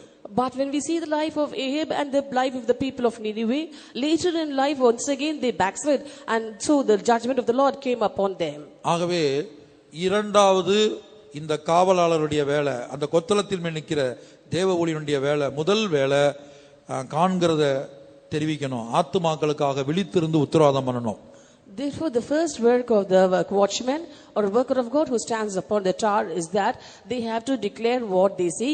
That is, they have to have a responsibility over the souls. இரண்டாவது வேலை ஆத்துமாக்களுக்காக சத்துருக்களோடு யுத்தம் பண்ணணும். The second work is that they have to fight the enemy for the sake of the souls. பிசாசா இருந்தால் இந்த ஆயுதங்களை வைத்து யுத்தம் பண்ணணும் தேவனுடைய உதவியோடு. If it be the enemy, devil the enemy, then they have to fight against the devil using these weapons. இல்ல தேவனா இருந்தாலும் மோசேயை போல ஜனங்களுக்காக கெஞ்சி பிரார்த்திக்கணும். If it be God, then as Moses did, he has to intercede with God and also pray for the people. அப்ப எதிரியாய் மாறின கர்த்தர் என்ன செய்தார்? மோசேயுடைய கெஞ்சக்கூடிய அந்த ஜெபத்தை கேட்டனேவும் ஆண்டவர் வந்து மனஸ்தாபப்பட்டார். சில இடங்கள்ல அவங்கள மன்னிச்சிட்டார். When God was an enemy for the Israelites also, when Moses interceded for them, the Lord repented of the evil that he had said that he would bring upon the people and forgave them. அடுத்து மூன்றாவது ஒரு ஊழியம். Third is ministry. அதைத்தான் ஏசாயா 21 அதிகாரம் 12 வசனம். Isaiah chapter 21 verse 12. The watchman said, the morning cometh, and also the night. If ye will inquire ye, return come. அதற்கு ஜாமக்காரன், விடியற்காலம் வருகிறது, ராக்காலமும் வருகிறது, நீங்கள் கேட்க மனதானால் திரும்பி வந்து கேளுங்கள் என்று சொல்லுகிறான். இப்ப ஜனங்களுக்கு இந்த ஜாமக்காரன் 2 காலத்தை அறிவிக்கணும். The watchman should declare 2 seasons or times to the people.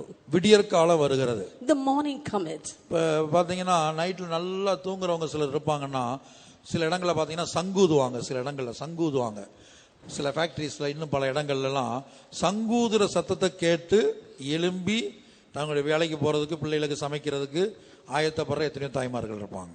For people who have a very good sleep at nights, we can see in certain factories they will be blowing a conch early in the morning as an alarm, so that on hearing the sound of the conch, the people will wake up and get ready for the day. அவங்களுக்கு அந்த சங்கூதுற time தான். They use the time of the siren blowing will be for them as a watch or an alarm. அப்ப என்னன்னு சொன்னா, அந்த சத்தத்தை கேட்டுதான் என்ன செய்வாங்கன்னா, சிலர் அந்த இடத்துல சரி டயம் ஆயிடுச்சு அப்படின்னு சொல்லி எழும்பி தன்னுடைய வேலைக்கும், கணவனுடைய வேலைக்கும், அல்லது பிள்ளைகளுடைய படிப்புக்கு பண்ற காரியத்துக்கு ஆயத்தப்படுத்தி என்ன செய்வாங்க, கொஞ்ச நேரம் அவங்க அடுப்புல செய்ய வேண்டிய, கிச்சன்ல செய்ய வேண்டிய வேலையை செஞ்சுட்டு அதுக்கப்புறம் பிள்ளைகளை எழுப்பி விட்டு அவங்கள படிக்க வச்சு என்ன காரியம் செய்யணுமோ இப்படி சில இடங்கள்ல நடக்கும். On hearing the noise of the conch early in the morning, mothers used to wake up, get ready for the morning, and also wake up the children and do the duties they have to do for the husband and also for the children. In this way, they start the household chores for the day. ஆனா இங்க நாம் பார்க்கும்போது விடியற்காலம் வருகிறது, ராக்காலம் வருகிறது. But here it is written, the morning cometh, the night cometh. அப்ப ஒரு தேவ ஊழியன் ஜனங்களுக்கு விடியற்காலத்தை குறித்து அறிவிக்க வேணும், ராக்காலத்தை குறித்தும் எச்சரிக்க வேணும். Therefore, a worker of God should warn the people about the morning which comes and also about the night. விடியற்காலம் என்பது இயேசுவின் ரகசிய வருகை. Morning shows the secret coming of Jesus. ஒரு தேவ ஊழியன், ஒரு ஊழியக்கார சகோதரனா இருந்தாலும் சகோதரியா இருந்தாலும் வருகையை குறித்து ஜனங்களிடத்துல பேசிக்கொண்டே இருக்க வேணும். A worker of God, it might be a worker brother or a worker sister, all the while they have to be speaking to the people of God about the secret coming of Jesus. கிரேக்க வேத வல்லுனர்கள் சொல்லுகிறார்கள், முதலாம் நூற்றாண்டு சபையில காணப்படுகிற தேவ ஜனங்கள் மத்தியில எப்போது இத பத்தி தான் பேசிட்டே இருப்பாங்களாம். Greek biblical scholars say that the people of God who were found in the first century were all the while speaking about this. இன்னும் சில வல்லுனர்கள் எழுதி இருக்காங்க, அந்த ஜனங்க எப்போதும் வெளியில நின்னு பார்த்து பகல்லையோ அல்லது இரவு நேரத்துல திடீர்னு வீட்டை விட்டு வெளியில நின்னு பார்த்து வானத்தை பார்ப்பாங்களாம், ஆண்டவர் வர்றாரான்னு. And some other biblical experts have written that people used to come now and then outside the house and gaze towards heaven expecting the arrival of Jesus. அப்ப ஒருவர் பார்க்கும்போது அவங்க பயன்படுத்துற 2 வார்த்தை. When in this way, when they meet one another, they used to use 2 terms to greet one another. முந்தி நம்மலாம் யார பார்த்தாலும் கர்த்தருக்கு ஸ்தோத்திரம்னு சொல்லுவோம். Earlier when we met one another, we used to say praise the Lord. நாகர்கோயில்ல கூட வெளிநாட்டுல இருந்து வரக்கூடிய சகோதரர்கள் என்ன செய்வாங்கன்னா, ஒருத்தர் கூட்டம் முடிச்சுட்டு ஒருத்தர் பார்த்து கை கொடுத்து பிரைஸ் லார்ட்னு சொல்லி ஒவ்வொருத்தர் கை கொடுத்து ஸ்தோத்திரம் பண்ணுவாங்க. In Nagarkoil too, I have seen these brothers who were working abroad. When they come here, after the service is over, they shake hands with one another saying, praise the Lord. இங்க ஒவ்வொரு விசுவாசியும் ஒரு கூட்டத்துல ஒருத்தர் பார்க்கும்போது ஒரு சகோதரனோட ஒரு சகோதரியோட price லார்ட்னு சொல்ற பழக்கம் இருக்குதா? Here you have the habit of meeting a brother and a sister to the sister, greeting one another saying, praise the Lord. நமக்கு அந்த பழக்கம் இல்ல. We don't have that habit. ஆனா ஆரம்ப நாட்கள்ல இருந்தது. But in the beginning that habit was prevalent. இப்பயும் சில இடங்கள்ல இருக்குது. Even now in certain places it's there. ஆனா முதலாம் நூற்றாண்டுல 2 வார்த்தையை பயன்படுத்தினாங்க. But in the first century they used 2 words. ஒன்று Maranatha. The first one Maranatha. இன்னொன்று அனாத்திமா. And the second one Anathema. அதாவது மாரநாதா என்று சொன்னா கர்த்தர் வருகிறார். Maranatha means the Lord comes. அவருடைய வருகைக்கு நீ ஆயத்தப்படலனா அனாத்தமா, நீ சபிக்கப்பட்டு போவ. And in case you're not getting ready for his coming, then you're anathema, that is you're cursed. அதனால அந்த 2 வார்த்தையை எச்சரிப்போட சொல்லுவாங்க, கர்த்தர் வருகிறார், அவர் வருகையில எப்படியா குடும்பமா போயிரணும், இல்லன்னா சபிக்கப்பட்டு போயிடுவோம். And with the word of caution they used to say, the Lord comes, if you're not ready, you're cursed. இத 1 கொரிந்தியர்ல அந்த 2 வேர்டையும் நம்ம பார்க்கலாம், இங்கிலீஷ் பைபிள்ல பார்க்கலாம். In 1 Corinthians chapter 16 verse 22 is found in the English Bible alone.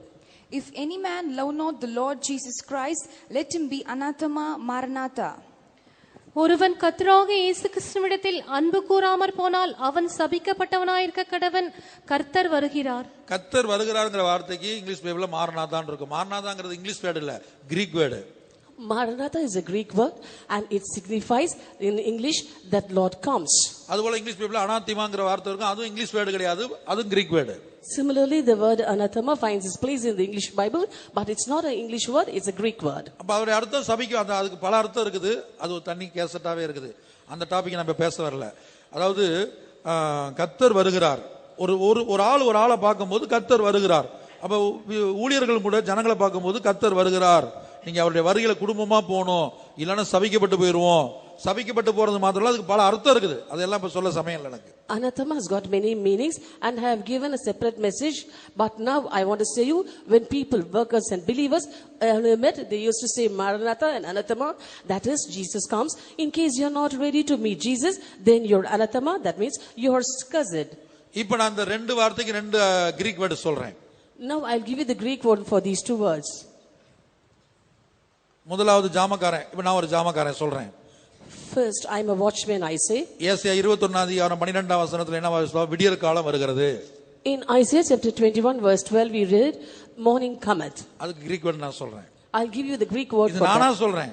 I'm giving of my own. Maranatha. Maranatha. ராக்காலம் வருகிறது. Also the night cometh. அனாத்தமா. Anathema. விடியற் காலத்தில் நம்ம எடுத்துக்கொள்ளப்படாவிட்டா, if you are not being caught up in the morning, அதுக்கப்புறம் அந்திகிறிஸ்துவின் ஆட்சி, after that the antichrist reign, அங்க போன சபிக்கப்பட்ட நிலவரம் தான் முடிவு பயங்கரமா இருக்கும். and if you go to the reign of antichrist, we are cursed, the end will be terrible. அப்ப இந்த கொத்தளத்தின் மேல் நிற்கக்கூடிய காவலாளன் அல்லது ஒரு தேவ ஊழியன் தேவ ஜனத்துக்கு வருகையின் நம்பிக்கையை விதைத்துக் கொண்டே இருக்க வேண்டும். Therefore a worker of God who is going to stand on top of the tower must always be giving hope about the coming of the Lord to the people. இப்ப நான் சொல்லக்கூடாது இப்ப எங்கங்க ஆண்டவர் வர போறாரு. Suppose I say, is the Lord going to come now? எத்தனையோ வருஷமா கேட்டுட்டு இருக்கிறோம். Many years we are listening to the same thing. நீங்க இன்னும் ஒரு 4 PhD முடிச்சுக்கங்க. And within that you can complete another 4 PhDs. அப்படின்னு சொல்லக்கூடாது. I shouldn't say like that. கர்த்தர் வருகிறார். The Lord comes. எப்ப வர்றாருன்னு தெரியாது. We do not know the time of his coming. எப்படி வருவாருன்னு தெரியாது. We do not know how he will come. நாம ஆயத்தப்பட வேணும். But we have to prepare. எப்போது வருகை நம்பிக்கையோட ஜனங்களை இருக்க வைக்கணும். And you must make the people to be with the hope of the coming forever. மறுபக்கத்துல வருகையில கைவிடப்பட்டு போயாச்சுன்னா என்ன சம்பவிக்குங்கிறத அந்த எச்சரிக்கை, அதான் அந்த ராக்காலத்தை பத்தி, அந்திக்கு சொல்லி ஆட்சியை பத்தி தெளிவா ஜனங்களுக்கு விளங்க பண்ணணும். On the other side, in case you're being left behind or in the coming of the Lord, what will happen? That warning always you've got to give to the people. That is the night time. ரெண்டையும் எச்சரித்து கொண்டே இருக்கணும். Both the warnings should be given to the people. விடியற் காலம் வருகிறது, ராக்காலம் வருகிறது. The morning cometh, the night cometh. கர்த்தருடைய பரிசுத்த நாமத்திற்கு மகிமை உண்டாகட்டும். Glory be to God's holy name. இனி விசுவாசிகளுக்கு நான் திரும்புகிறேன். Now I come to the believers. இப்ப நான் சொன்னதெல்லாம் ஒரு தேவ ஊழியனுக்குள்ள காணப்பட வேண்டிய காரியம். Now what I said was a thing that should be found in a worker of God. ஆனா விசுவாசிகளை குறித்து தீர்க்கதரிசனம் இங்க என்ன எழுதப்பட்டிருக்குது?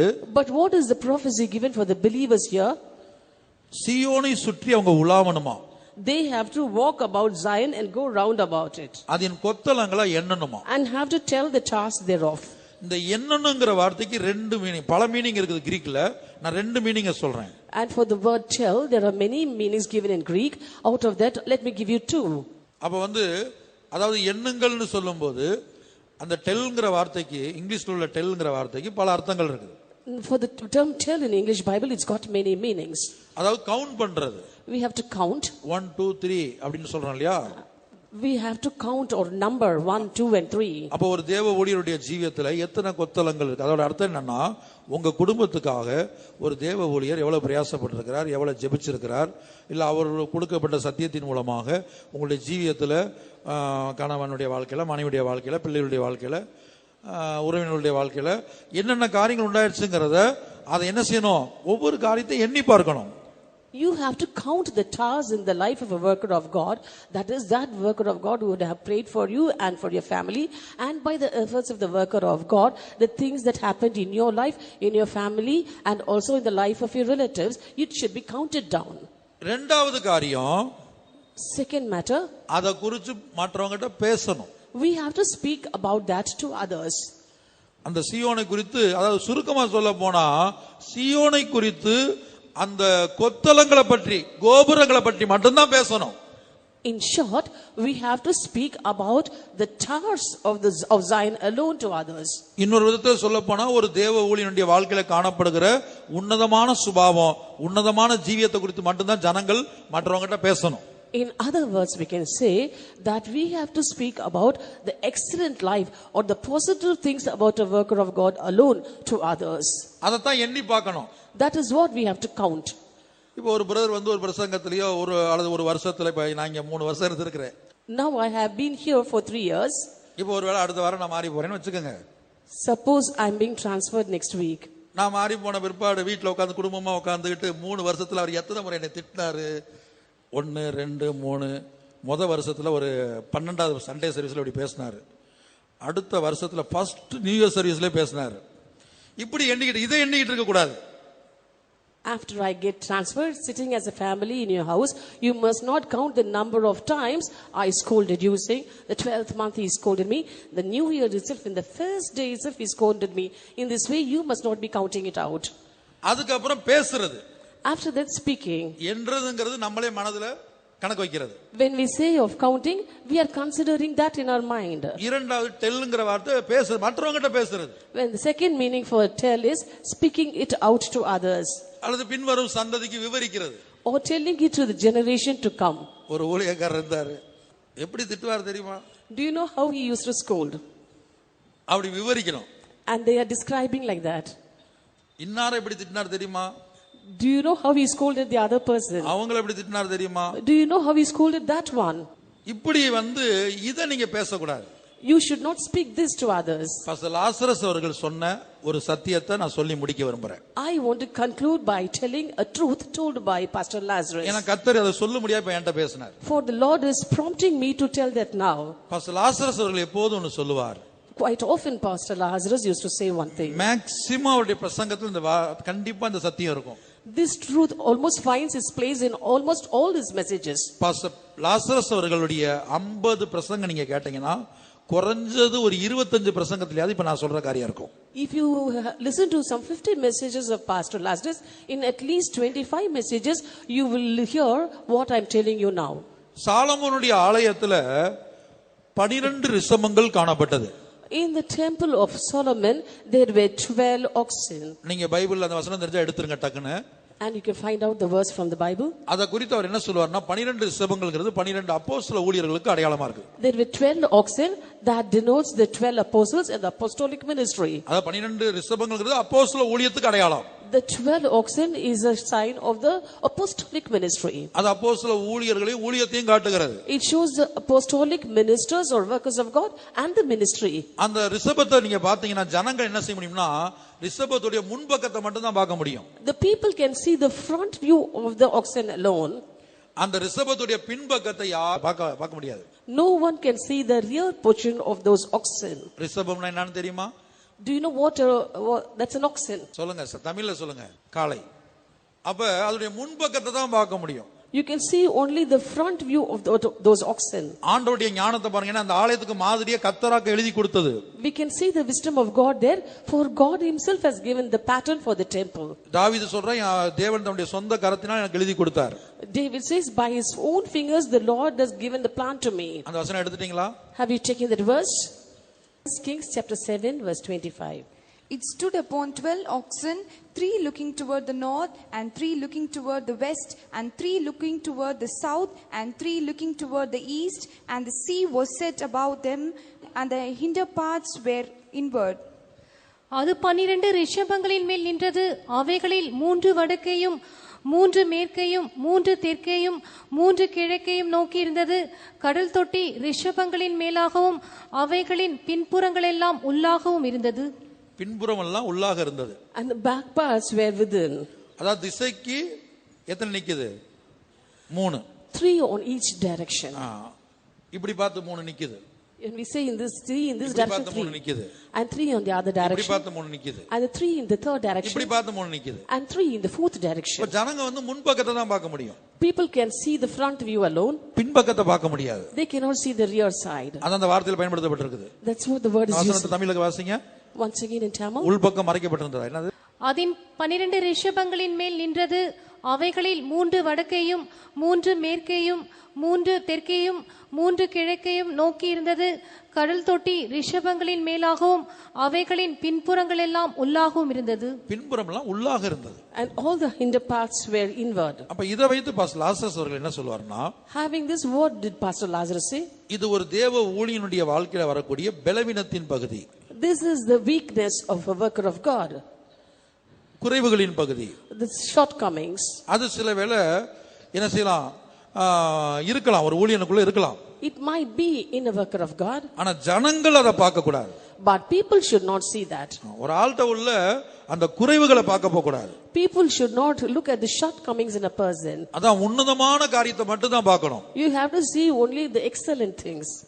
கர்த்தருடைய பரிசுத்த நாமத்துக்கு உண்டாகட்டும். Glory be to God's holy name. அதைத்தான் 2 சாமுவேல்ல நான் வாசிக்கும் போது, That's what we read in 2 Samuel. Saul செத்து போன பிற்பாடு ஒருத்தருக்கும் கண்ணீர் வரல. No one were able to weep over the death of Saul. எல்லாம் மரண வீட்டுல உட்கார்ந்து அவன் என்னெல்லாம் செஞ்சாங்க, தீமை செஞ்சாங்கறத யோசிச்சுட்டு இருக்காங்க. Sitting in the house of mourning, they were speaking about the evil things that he had done. ஜனங்கள் எல்லாரும் பார்க்கல, சவுல் யாருக்கு அதிக தீமை செஞ்சான்? Of all the people, to whom did Saul do much hurt? சவுலால அதிகமா பாதிக்கப்பட்டது தாவீது தான். David was the one most affected by Saul. ஆனா அவன் புலம்பல் பாடுறான், But he was lamenting. Gilboa மலையை சபிக்கிறான். He was cursing Mount Gilboa. ஆனா ஜனங்களுக்கு அழுக வரல. But the people were not able to weep. அப்ப தாவீது சொல்றான், Then David said, உங்கள் மேல் இரத்தாம்பரத்தை சிறப்பாய் உடுப்பித்து, who clothed you in scarlet, உங்கள் உடைகளின் மேல் பொன்னாபரணங்களை தரிப்பித்த, who put on ornaments of gold upon your apparel, சவுலுக்காக அழுது புலம்புங்கள். you have to weep over Saul. அப்ப அவனுடைய சவுலுடைய வாழ்க்கையில காணப்பட்ட நல்ல காரியத்தை எடுத்து சொல்றான். So he was speaking of the positives or the good things found in the life of Saul. ஏன் நீ உட்கார்ந்துருக்கு செத்த வீடு, செத்த வீட்டுல உட்கார்ந்து நல்ல காரியத்தை நினை. You are sitting in the house of mourning. Sitting in the house of mourning, you have to think of the good things alone. அப்போது ஜனங்களுக்கு அழுக வந்துச்சு. Only after that the people started to weep. கர்த்தருடைய பரிசுத்த நாமத்துக்கு உண்டாகட்டும். Glory be to God's holy name. அதுபோல கொத்தளங்களை எண்ணுங்கள் என்று சொல்லும்போது, When it is told, we have to tell the charge thereof. ஒரு தேவ ஊழியன் மூலமாக பெற்றுக்கொண்ட ஆவிக்குரிய உன்னதத்தின் ஆசீர்வாதங்களை என்ன செய்யணும், கவுண்ட் பண்ணி பார்க்கணும். We have to count out all the spiritual and excellent blessings that we have received by that worker of God. ஒரு 100 ஆசீர்வாதம் எல்லாம் இருக்கலாம், 1000 ஆசீர்வாதம் எல்லாம் இருக்கலாம், குவார்டராது இருக்காதா? ஒன்று கூட வேண்டாம், quarter. You might not have received 100 blessings or 1000 blessings, not even one. Even you could have received at least a quarter of a blessing. அத பேசணும். You have to speak about முதல்ல அத that. நம்ம எண்ணணும். First we have to count, அடுத்து அத குறித்து தான் பேசணும். and next we have to speak about that alone. அதான் ஒரு தேவனுடைய பிள்ளை, விசுவாசியினுடைய வேலை. That's a work of a believer. அடுத்து அந்த விசுவாசி என்ன செய்யணும்? Next, what should that believer do? பின்வரும் சந்ததிக்கு விவரிப்பதற்காக அவருடைய அலங்கத்தை கவனிக்கணும், அரண்மனையை உற்று பார்க்கணும். அலங்கன்னா என்னன்னு சொல்லல, அரண்மனைனா என்னன்னு சொல்லல, மீதியை நாளைக்கு பார்ப்போம். And we have to mark well her bulwarks and also consider the palaces, so that we might tell it to the generation following. I haven't described about bulwarks and palaces. God willing, we will do that tomorrow. ஆகவே ஒவ்வொரு தேவனுடைய பிள்ளையும் விசுவாசியும் சீயோனை சுற்றி உலாவ வேண்டும். Therefore, every worker of God and believer should walk around Zion. அது குற்றப்படுத்துவதற்காக அல்ல, Not to find fault with that, குறை சொல்றதுக்காக அல்ல. not to tell of its shortcomings. இயேசுவோடு நடந்த அப்போஸ்தலர்களை சிலர் குற்றப்படுத்துறதுக்காகவே வந்தாங்க. And certain apostles who walked along with Jesus walked with him just to find fault with him. 3 இடங்கள்ல இயேசுடைய சீசர்களை எனக்கு தெரிஞ்சு, என்னுடைய அறிவில 3 முக்கியமான இடங்களை குற்றப்படுத்துறாங்க. And to my knowledge, in 3 important places, the disciples of Jesus were found fault with. ஒரு சந்தர்ப்பம் ஓய்வு நாள்ல சீசர்கள் கதிர்களை கொய்து சாப்பிடுறாங்க. One circumstance was that on a Sabbath day, the disciples were eating plucked corns. அப்ப இயேசுவின் இடத்துல குற்றப்படுத்துறாங்க. And they were telling this to Jesus. உம்முடைய சீசர்கள் ஓய்வு நாள்ல கதிரை கொய்து சாப்பிடுறாங்களே. Your disciples on a Sabbath day, they have plucked ears of corn and are eating it. அதான் அந்த ரிஷபத்தினுடைய பின்புறத்தை பார்க்கறாங்க. And that is, they are seeing the back part of the oxen. அப்ப இயேசு என்ன சொல்லுகிறார்? What did Jesus say? மனுஷகுமாரன் ஓய்வு நாளுக்கு ஆண்டவராக இருக்கிறார், அப்படிதானே சொல்றாரு அந்த இடத்துல. Son of man is Lord of the Sabbath also. சொல்லிட்டு சொல்றாரு, தாவீதும் அவனோடு இருந்தவர்கள்னு சொல்றாருன்னு நினைக்கிறேன். After saying that, he also said about David and the men who were with David who ate on the Sabbath. தேவ சமூகத்தை அப்பத்தை புசித்தாங்களேன்னு சொல்றாரு. He also said that they ate the food that was found in the shewbread. அந்த வசனத்தை தேடி பார்த்து நீங்க வாசித்து தியானித்துக் கொள்ளுங்க. You search it out and meditate that verse. இரண்டாவது சந்தர்ப்பம், The second incident, சீசர்கள் அப்போஸ்தலர்கள் வந்து கை கழுவாம சாப்பிடுறாங்க. the disciples were eating without having their hands washed. இதெல்லாம் அந்த நாட்கள பிரமாணத்தின்படி செய்யணும். In those days these were laws and they had to follow it. ஆனா இயேசு என்ன சொல்றாரு? அதுக்கும் சொல்றாரு. For that too Jesus gave an answer. விட்டு கொடுக்கல. You have to leave it off. சீசர்கள் செஞ்ச தப்புன்னு ஜனங்கள் பேச கேட்டு சீசர்களை ஃபயர் பண்ணல. And coming to know from the people that what the disciples have done was wrong, he did not go to fire the disciples. மூன்றாவது, Third, யோவானுடைய சீசர்கள் உபவாசிக்கிறாங்களே, உங்களுடைய சீசர்கள் உபவாசமே எடுக்க மாட்டாங்க, எப்ப பார்த்தாலும் சாப்பிட்டே இருக்காங்களே கேக்குறாங்க. and some people came and accused his disciples saying, the disciples of John the Baptist fast, but your disciples aren't fasting, they are eating always.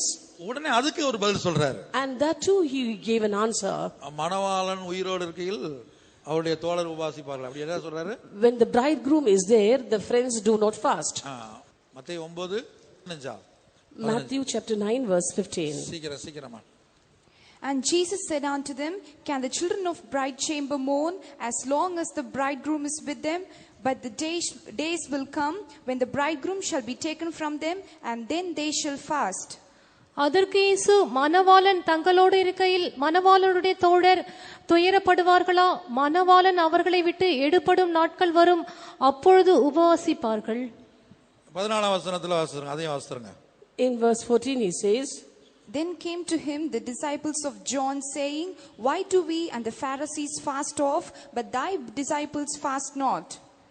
அப்பொழுது யோவானுடைய சீஷர் அவரிடத்தில் வந்து, நாங்களும் பரிசேயரும் அநேகதரம் உபவாசிக்கிறோமே, உம்முடைய சீஷர் உபவாசியாமல் இருக்கிறது என்னவென்று கேட்டார்கள். அப்ப விட்டு கொடுக்காம பேசுறாரு. He was not willing to leave or yield to his disciples. அடுத்து 11-12 அதே அதிகாரம் 11-12 வசனங்களை படிச்சு பாத்தீங்கன்னா ஒரு குற்றப்படுத்துறாங்க, பாவிகளோட ஆயக்காரங்களோட உட்கார்ந்து சாப்பிடுறாங்களே. Next in the same chapter in verses 11-12, once again the disciples were found fault with, for they were sitting with the publicans and sinners to eat. இப்படி செய்யற ஒவ்வொரு காரியத்திலும் குற்றம் கண்டுபிடிச்சிட்டு இருக்காங்க. In this way everything that was done by them were found fault with. குற்றம் கண்டுபிடிச்சு அவர்ட்ட சொல்றது மாத்திரம் பல இடத்துல போய் பேசுறது. Not only did they tell it to him, but they told it abroad too. இதுக்காக சீயோனை சுற்றி உலாவாதீங்க. And for this reason you should not go around Zion. தேவ ஜனங்கள் குற்றங்களை கண்டுபிடிப்பதற்காக சீயோனை சுற்றி உலாவ வேண்டாம். People of God to find fault should not walk around Zion. ஒவ்வொரு ஊழியருடைய வாழ்க்கையில ஒரு கொத்தளங்களை கர்த்தர் கட்டி இருக்கிறார். And he is building towers in the life of every worker of God. ஊழியர்களை ஜாமக்காரர்களாக கர்த்தர் வைத்திருக்கிறார். The Lord has kept the workers of God as watchmen. உங்களுக்காக உங்களுடைய குடும்பங்களுக்காக முழங்காலில் நிற்கும்படியாக சத்துருக்களோடு போராடும்படியாக தேவன் வைத்திருக்கிறார். God has kept them to be on knees for you and your children and to fight against the enemy. சில வியாதியஸ்தர்களுக்காக எல்லாம் ஜெபிக்கும்போது பாத்தீங்கன்னா அந்த வியாதி அப்படியே ஊழியர் பக்கம் திரும்பும். When we as workers of God are praying for certain sick people, that sickness will turn towards the workers of God. பிசாசின் போராட்டம் உள்ள குடும்பங்களுக்காக ஜெபிச்சா அந்த பிசாசு அப்படியே ரிட்டர்ன் ஆகும். And when we are praying for certain families who have trouble with the devil, that attack of the spirit will turn towards the worker of God. இப்போ ஒரு சத்தியத்தை அறிவிக்கிறேன்னு சொன்னா பயங்கரமான மரணப்படுக்க பயங்கரமான போராட்டம். Now when we come to give you new truths, we are going to troublous times and we are at times in deathbed. அதற்கெல்லாம் ஒப்பு கொடுத்தான் தேவனுடைய ஊழியர்கள் அந்த கொத்தளங்களின் மேல் நின்று கொண்டிருக்கிறார்கள். And giving them over to all those things, workers of God are standing upon the tower. மாத்திரமல்ல விடியற் காலத்தை பற்றியும் அவர்கள் அறிவித்திருக்கிறார்கள், ராக்காலத்தை பற்றியும் உணர்த்தி இருக்கிறார்கள். Not only that, they get told about the morning which was coming and also about the night they give a warning. ஆகவே அந்த கொத்தளங்களை எண்ணுங்கள். Therefore count the towers. அந்த கொத்தளங்களை குறித்து பேசுங்கள். Speak of the towers. குறைவுகள் இருக்கும். There might be shortcomings. இப்ப நான் சொன்னபடி சீசர்களுடைய வாழ்க்கையில் வந்து எத்தனையோ குறைவுகள் இருக்கும். Now as I told, there might be many shortcomings or lackings in the life of disciples. ஹோட்டல்ஸ்ல எழுதி போட்டதை சொல்றேன். I'll tell you what is written in. குறைகளை எங்களிடத்தில் சொல்லுங்கள். When there are shortcomings, tell it to us. நீங்க சாப்பிட்ட சாப்பாடுல உப்பு பத்தல, உரப்பு பத்தல, எண்ணெய் கூடிருச்சு அப்படிங்கிற ஏதாவது இருந்தா அதை எங்க கிட்ட சொல்லுங்க. வெளியில போய் சொன்னாங்கன்னா ஒருத்தருக்கு சாப்பிட வர மாட்டான். If you feel that the salt is less in the food we serve, or it is too oily, come and tell it to us. If you tell that to others, others won't visit our hotel. எங்க சபை அப்படி இப்படி, எங்க ஊழியக்காரங்க அப்படி இப்படி பயங்கர strict, அப்படி இப்படிலாம் நீங்க போய் வெளில சொன்னீங்கன்னா ஒரு ஆள் இங்க வராது. அப்புறம் if you go and tell others, if our worker of God is very strict and we can't tolerate it, if you tell like that, no one will come to this church. இங்க சொல்ற உபதேசம் முடியல யார் ஜீவிக்க முடியும்? Who can live according to the doctrine which is being taught here? இப்படி நம்ம வெளியில போய் பேசக்கூடாது. We should not speak like this outside. சீயோனை சுற்றி உலாவி அதனுடைய கொத்தளங்களை எண்ணுங்கள், அந்த கொத்தளங்களை குறித்து பேசுங்கள். Walk about Zion and walk round about it, count ye the towers and speak of it. உன்னதமான ஜீவியம் இருக்கிறது. There is an excellent life. இப்போ ஊழியக்காரங்க பாருங்க, தாயை விட்டு தகப்பனை விட்டு கூட பிறந்தவங்களை விட்டு பார்த்துக்கிட்டு இருந்த வேலையை விட்டு எல்லாத்தையும் விட்டுட்டு என்ன செய்யறாங்க, வந்து இருக்கிறாங்க இங்க. The workers of God leaving off their father, their mother, their siblings, and also leaving off the job that they were after, they've come here. லோத்துக்கு இருந்த ஒரு இருதயம் இந்த வார்த்தைகளை கேட்கிற எல்லா தேவனுடைய பிள்ளைகளுக்கு உண்டாகட்டும். And let every child of God who is listening to these words have a heart like that of Lot. வரக்கூடிய அழிவை பத்தி பேசுறதுக்காக அந்த தூதர்கள் லோத்துடைய வீட்டுக்கு வந்தாங்க. Two angels came to the house of Lot to tell of the impending danger to the land. வந்து வருஷக்கணக்கால உட்கார்ந்துட்டு இருக்கல. They were not sitting there for years together. இப்ப நாங்க வந்து 2 வருஷம் 3 வருஷம் 1.5 வருஷம் எல்லாம் உட்கார்ந்துட்டு இருக்கோம். Now coming here, we are sitting for 2, 3 or 1.5 years. அவங்க வந்துட்டு ஜஸ்ட் போயிட்டாங்க. They came like that and just walked off. வந்ததும் தெரியல போனதும் தெரியல. And they went away as soon as they came. ஆனா அப்படி அவங்க வந்தபோது, but when they came, 4 திசையிலிருந்து மனுஷர்கள் என்ன செஞ்சாங்க, இவங்களுக்கு விரோதமாக இந்த தூதர்களுக்கு விரோதமாக புறப்பட்டு வந்து லோத்து வீட்டு கதவை போட்டு உடைக்கிறாங்க. People from all sides came to attack these angels and were pressing upon the house of Lot. உம்முடைய வீட்டுக்குள்ள வந்தவங்களை வெளியில அனுப்பு. Send those people who are inside your house. அப்போது லோத்து என்ன செய்தான் தெரியுமா? Do you know what Lot did? அவங்களை உள்ள வச்சு பூட்டிட்டு were locking them inside. நாம அந்த சொல்லுவோம், பின்பக்க கதவுல ஓடி போயிருங்க, ஒரு ஜெப கூட்டம் நடத்துறோம், கல் எறிய விழுகுது. When we are having a cottage prayer meeting, suppose they are hurling stones at our house, we will escape through the back door. பின்பக்கம் கதவு தான் கட்டி வச்சிருக்கோம், 4 டோர் வச்சிருப்பாங்க வீட்டுல, ஏறி குச்சி போறதுக்கு. They are having 4 doors in the house so that they can conveniently escape. ஏதோ ஒரு வீட்டுக்குள்ள நடத்துறோம். We are having cottage meetings. இங்க அப்படி கிடையாது. நாகூர்ல மீட்டிங் நடக்கும்போது சில இடத்துல நடந்துட்டு இருக்கும்போதே கல்லு வந்து விழுகும், பிரச்சனைக்கு வந்துருவாங்க, ஊரே திரண்டு வந்துரும். We do not have such problems here, but in Nagarkoil, when we used to hold cottage meetings there will be opposition, resistance. Sometimes they will be hurling stones in the houses. கடற்கரை ஏரியால போய் பொதுக்கூட்டம் நடத்தும் போது கல்லு வந்து விழுகும். When we are having public meetings in seashores, we will be hurled, stones will be hurled on us. வீட்டு மொட்டை மாடியில தான் நடத்துவோம். We will be having meetings on the open terrace of the house. கல்லு வந்து விழுகும். Stones will be coming. ஊரே திரண்டு வந்துரும். The whole city will come against us. அப்ப என்ன செய்யணும்னு சொன்னா, இப்படி ஏறி குச்சி போயிட கூடாது. And so in this way we should not escape through the back door. இது எதுக்கு சொல்ல வந்தேன்னா, லோத்துடைய வீட்டுக்கு இப்படி 4 திசையில இருந்து போராட்டம் வந்தது. In this way there was problem for the house of Lot from 4 corners. நீங்க படிச்சு பாத்தீங்கன்னா, நானா திசையில இருந்து சிறியோர் பெரிய எல்லாம் பரப்பட்டு வந்தாச்சு. And you can read it is written from all quarters, both young old came to that house. லோத்து ஒரே ஆளா வெளியில வந்து நின்னு, Lot he came single alone. அந்த தூதர்களுக்கு ஒன்று செய்ய வேண்டாம். Don't do anything to those angels. இதோ எனக்கு 2 குமாரத்திகள் இருக்காங்க. Behold, I have 2 daughters. நான் அவங்கள கொண்டு வந்து உங்களுக்கு முன்னாடி விடுறேன். I give them to you. நீங்க என்ன வேணாலும் அவங்கள செய்யுங்க. You can do anything to them. அந்த வார்த்தைகளை படித்து பார்க்கணும், இருதயம் உடையும்.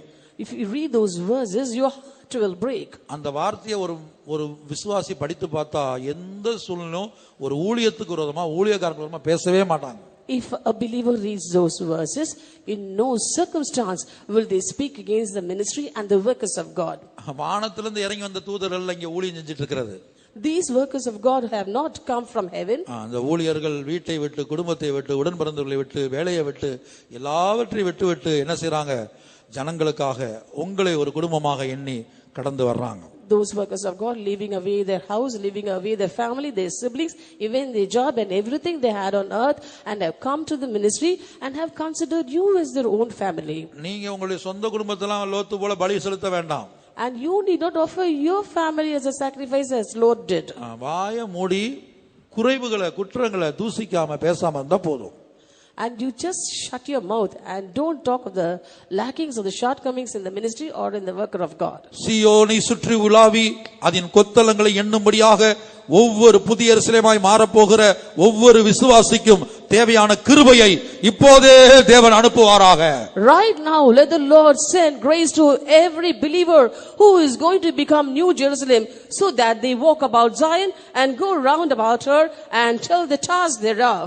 அதே வேளையில் ஒவ்வொரு தேவ ஊழியருக்குள்ளும் தேவன் கிருபையாக, ஈவாக, தானமாக, பிச்சையாக இந்த ஜெப ஜீவியம் என்கிற கொத்தளத்தை ஒவ்வொரு ஊழியருக்குள்ளும், இந்த முழு உலகத்திலே காணப்படுகிற சியோனுக்கு போகிற எல்லா ஊழியக்கார சகோதர சகோதரிக்குள்ளும் பரிசுத்தவான்களுக்குள்ளும் இந்த ஜெப ஜீவியம் என்கிற கொத்தளத்தை இப்போதே கட்டி எழுப்புவாராக. Similarly, let the Lord graciously, mercifully, and as arms give this prayer life to every worker of God, both brother and sister, to saints who are going to become Zion and build the towers thereof. கர்த்ததாமே நமக்கு உதவி செய்யுண்டே இன்சியோனே வன்கிருபையின் நிறைவே எண்ணி எண்ணியே நான் உன்னையும் மண்ணிலே எண்ணி எண்ணியே நான் நின்னையும் மண்ணிலே என்றும் எந்தன் உள்ளம் ஏங்குதே என்றும் எந்தன் உள்ளம் ஏங்குதே சீயோனின் உயர்ந்த வல்ல சீர்பெரும் கொத்தளங்களா சீயோனின் உயர்ந்த வல்ல சீர்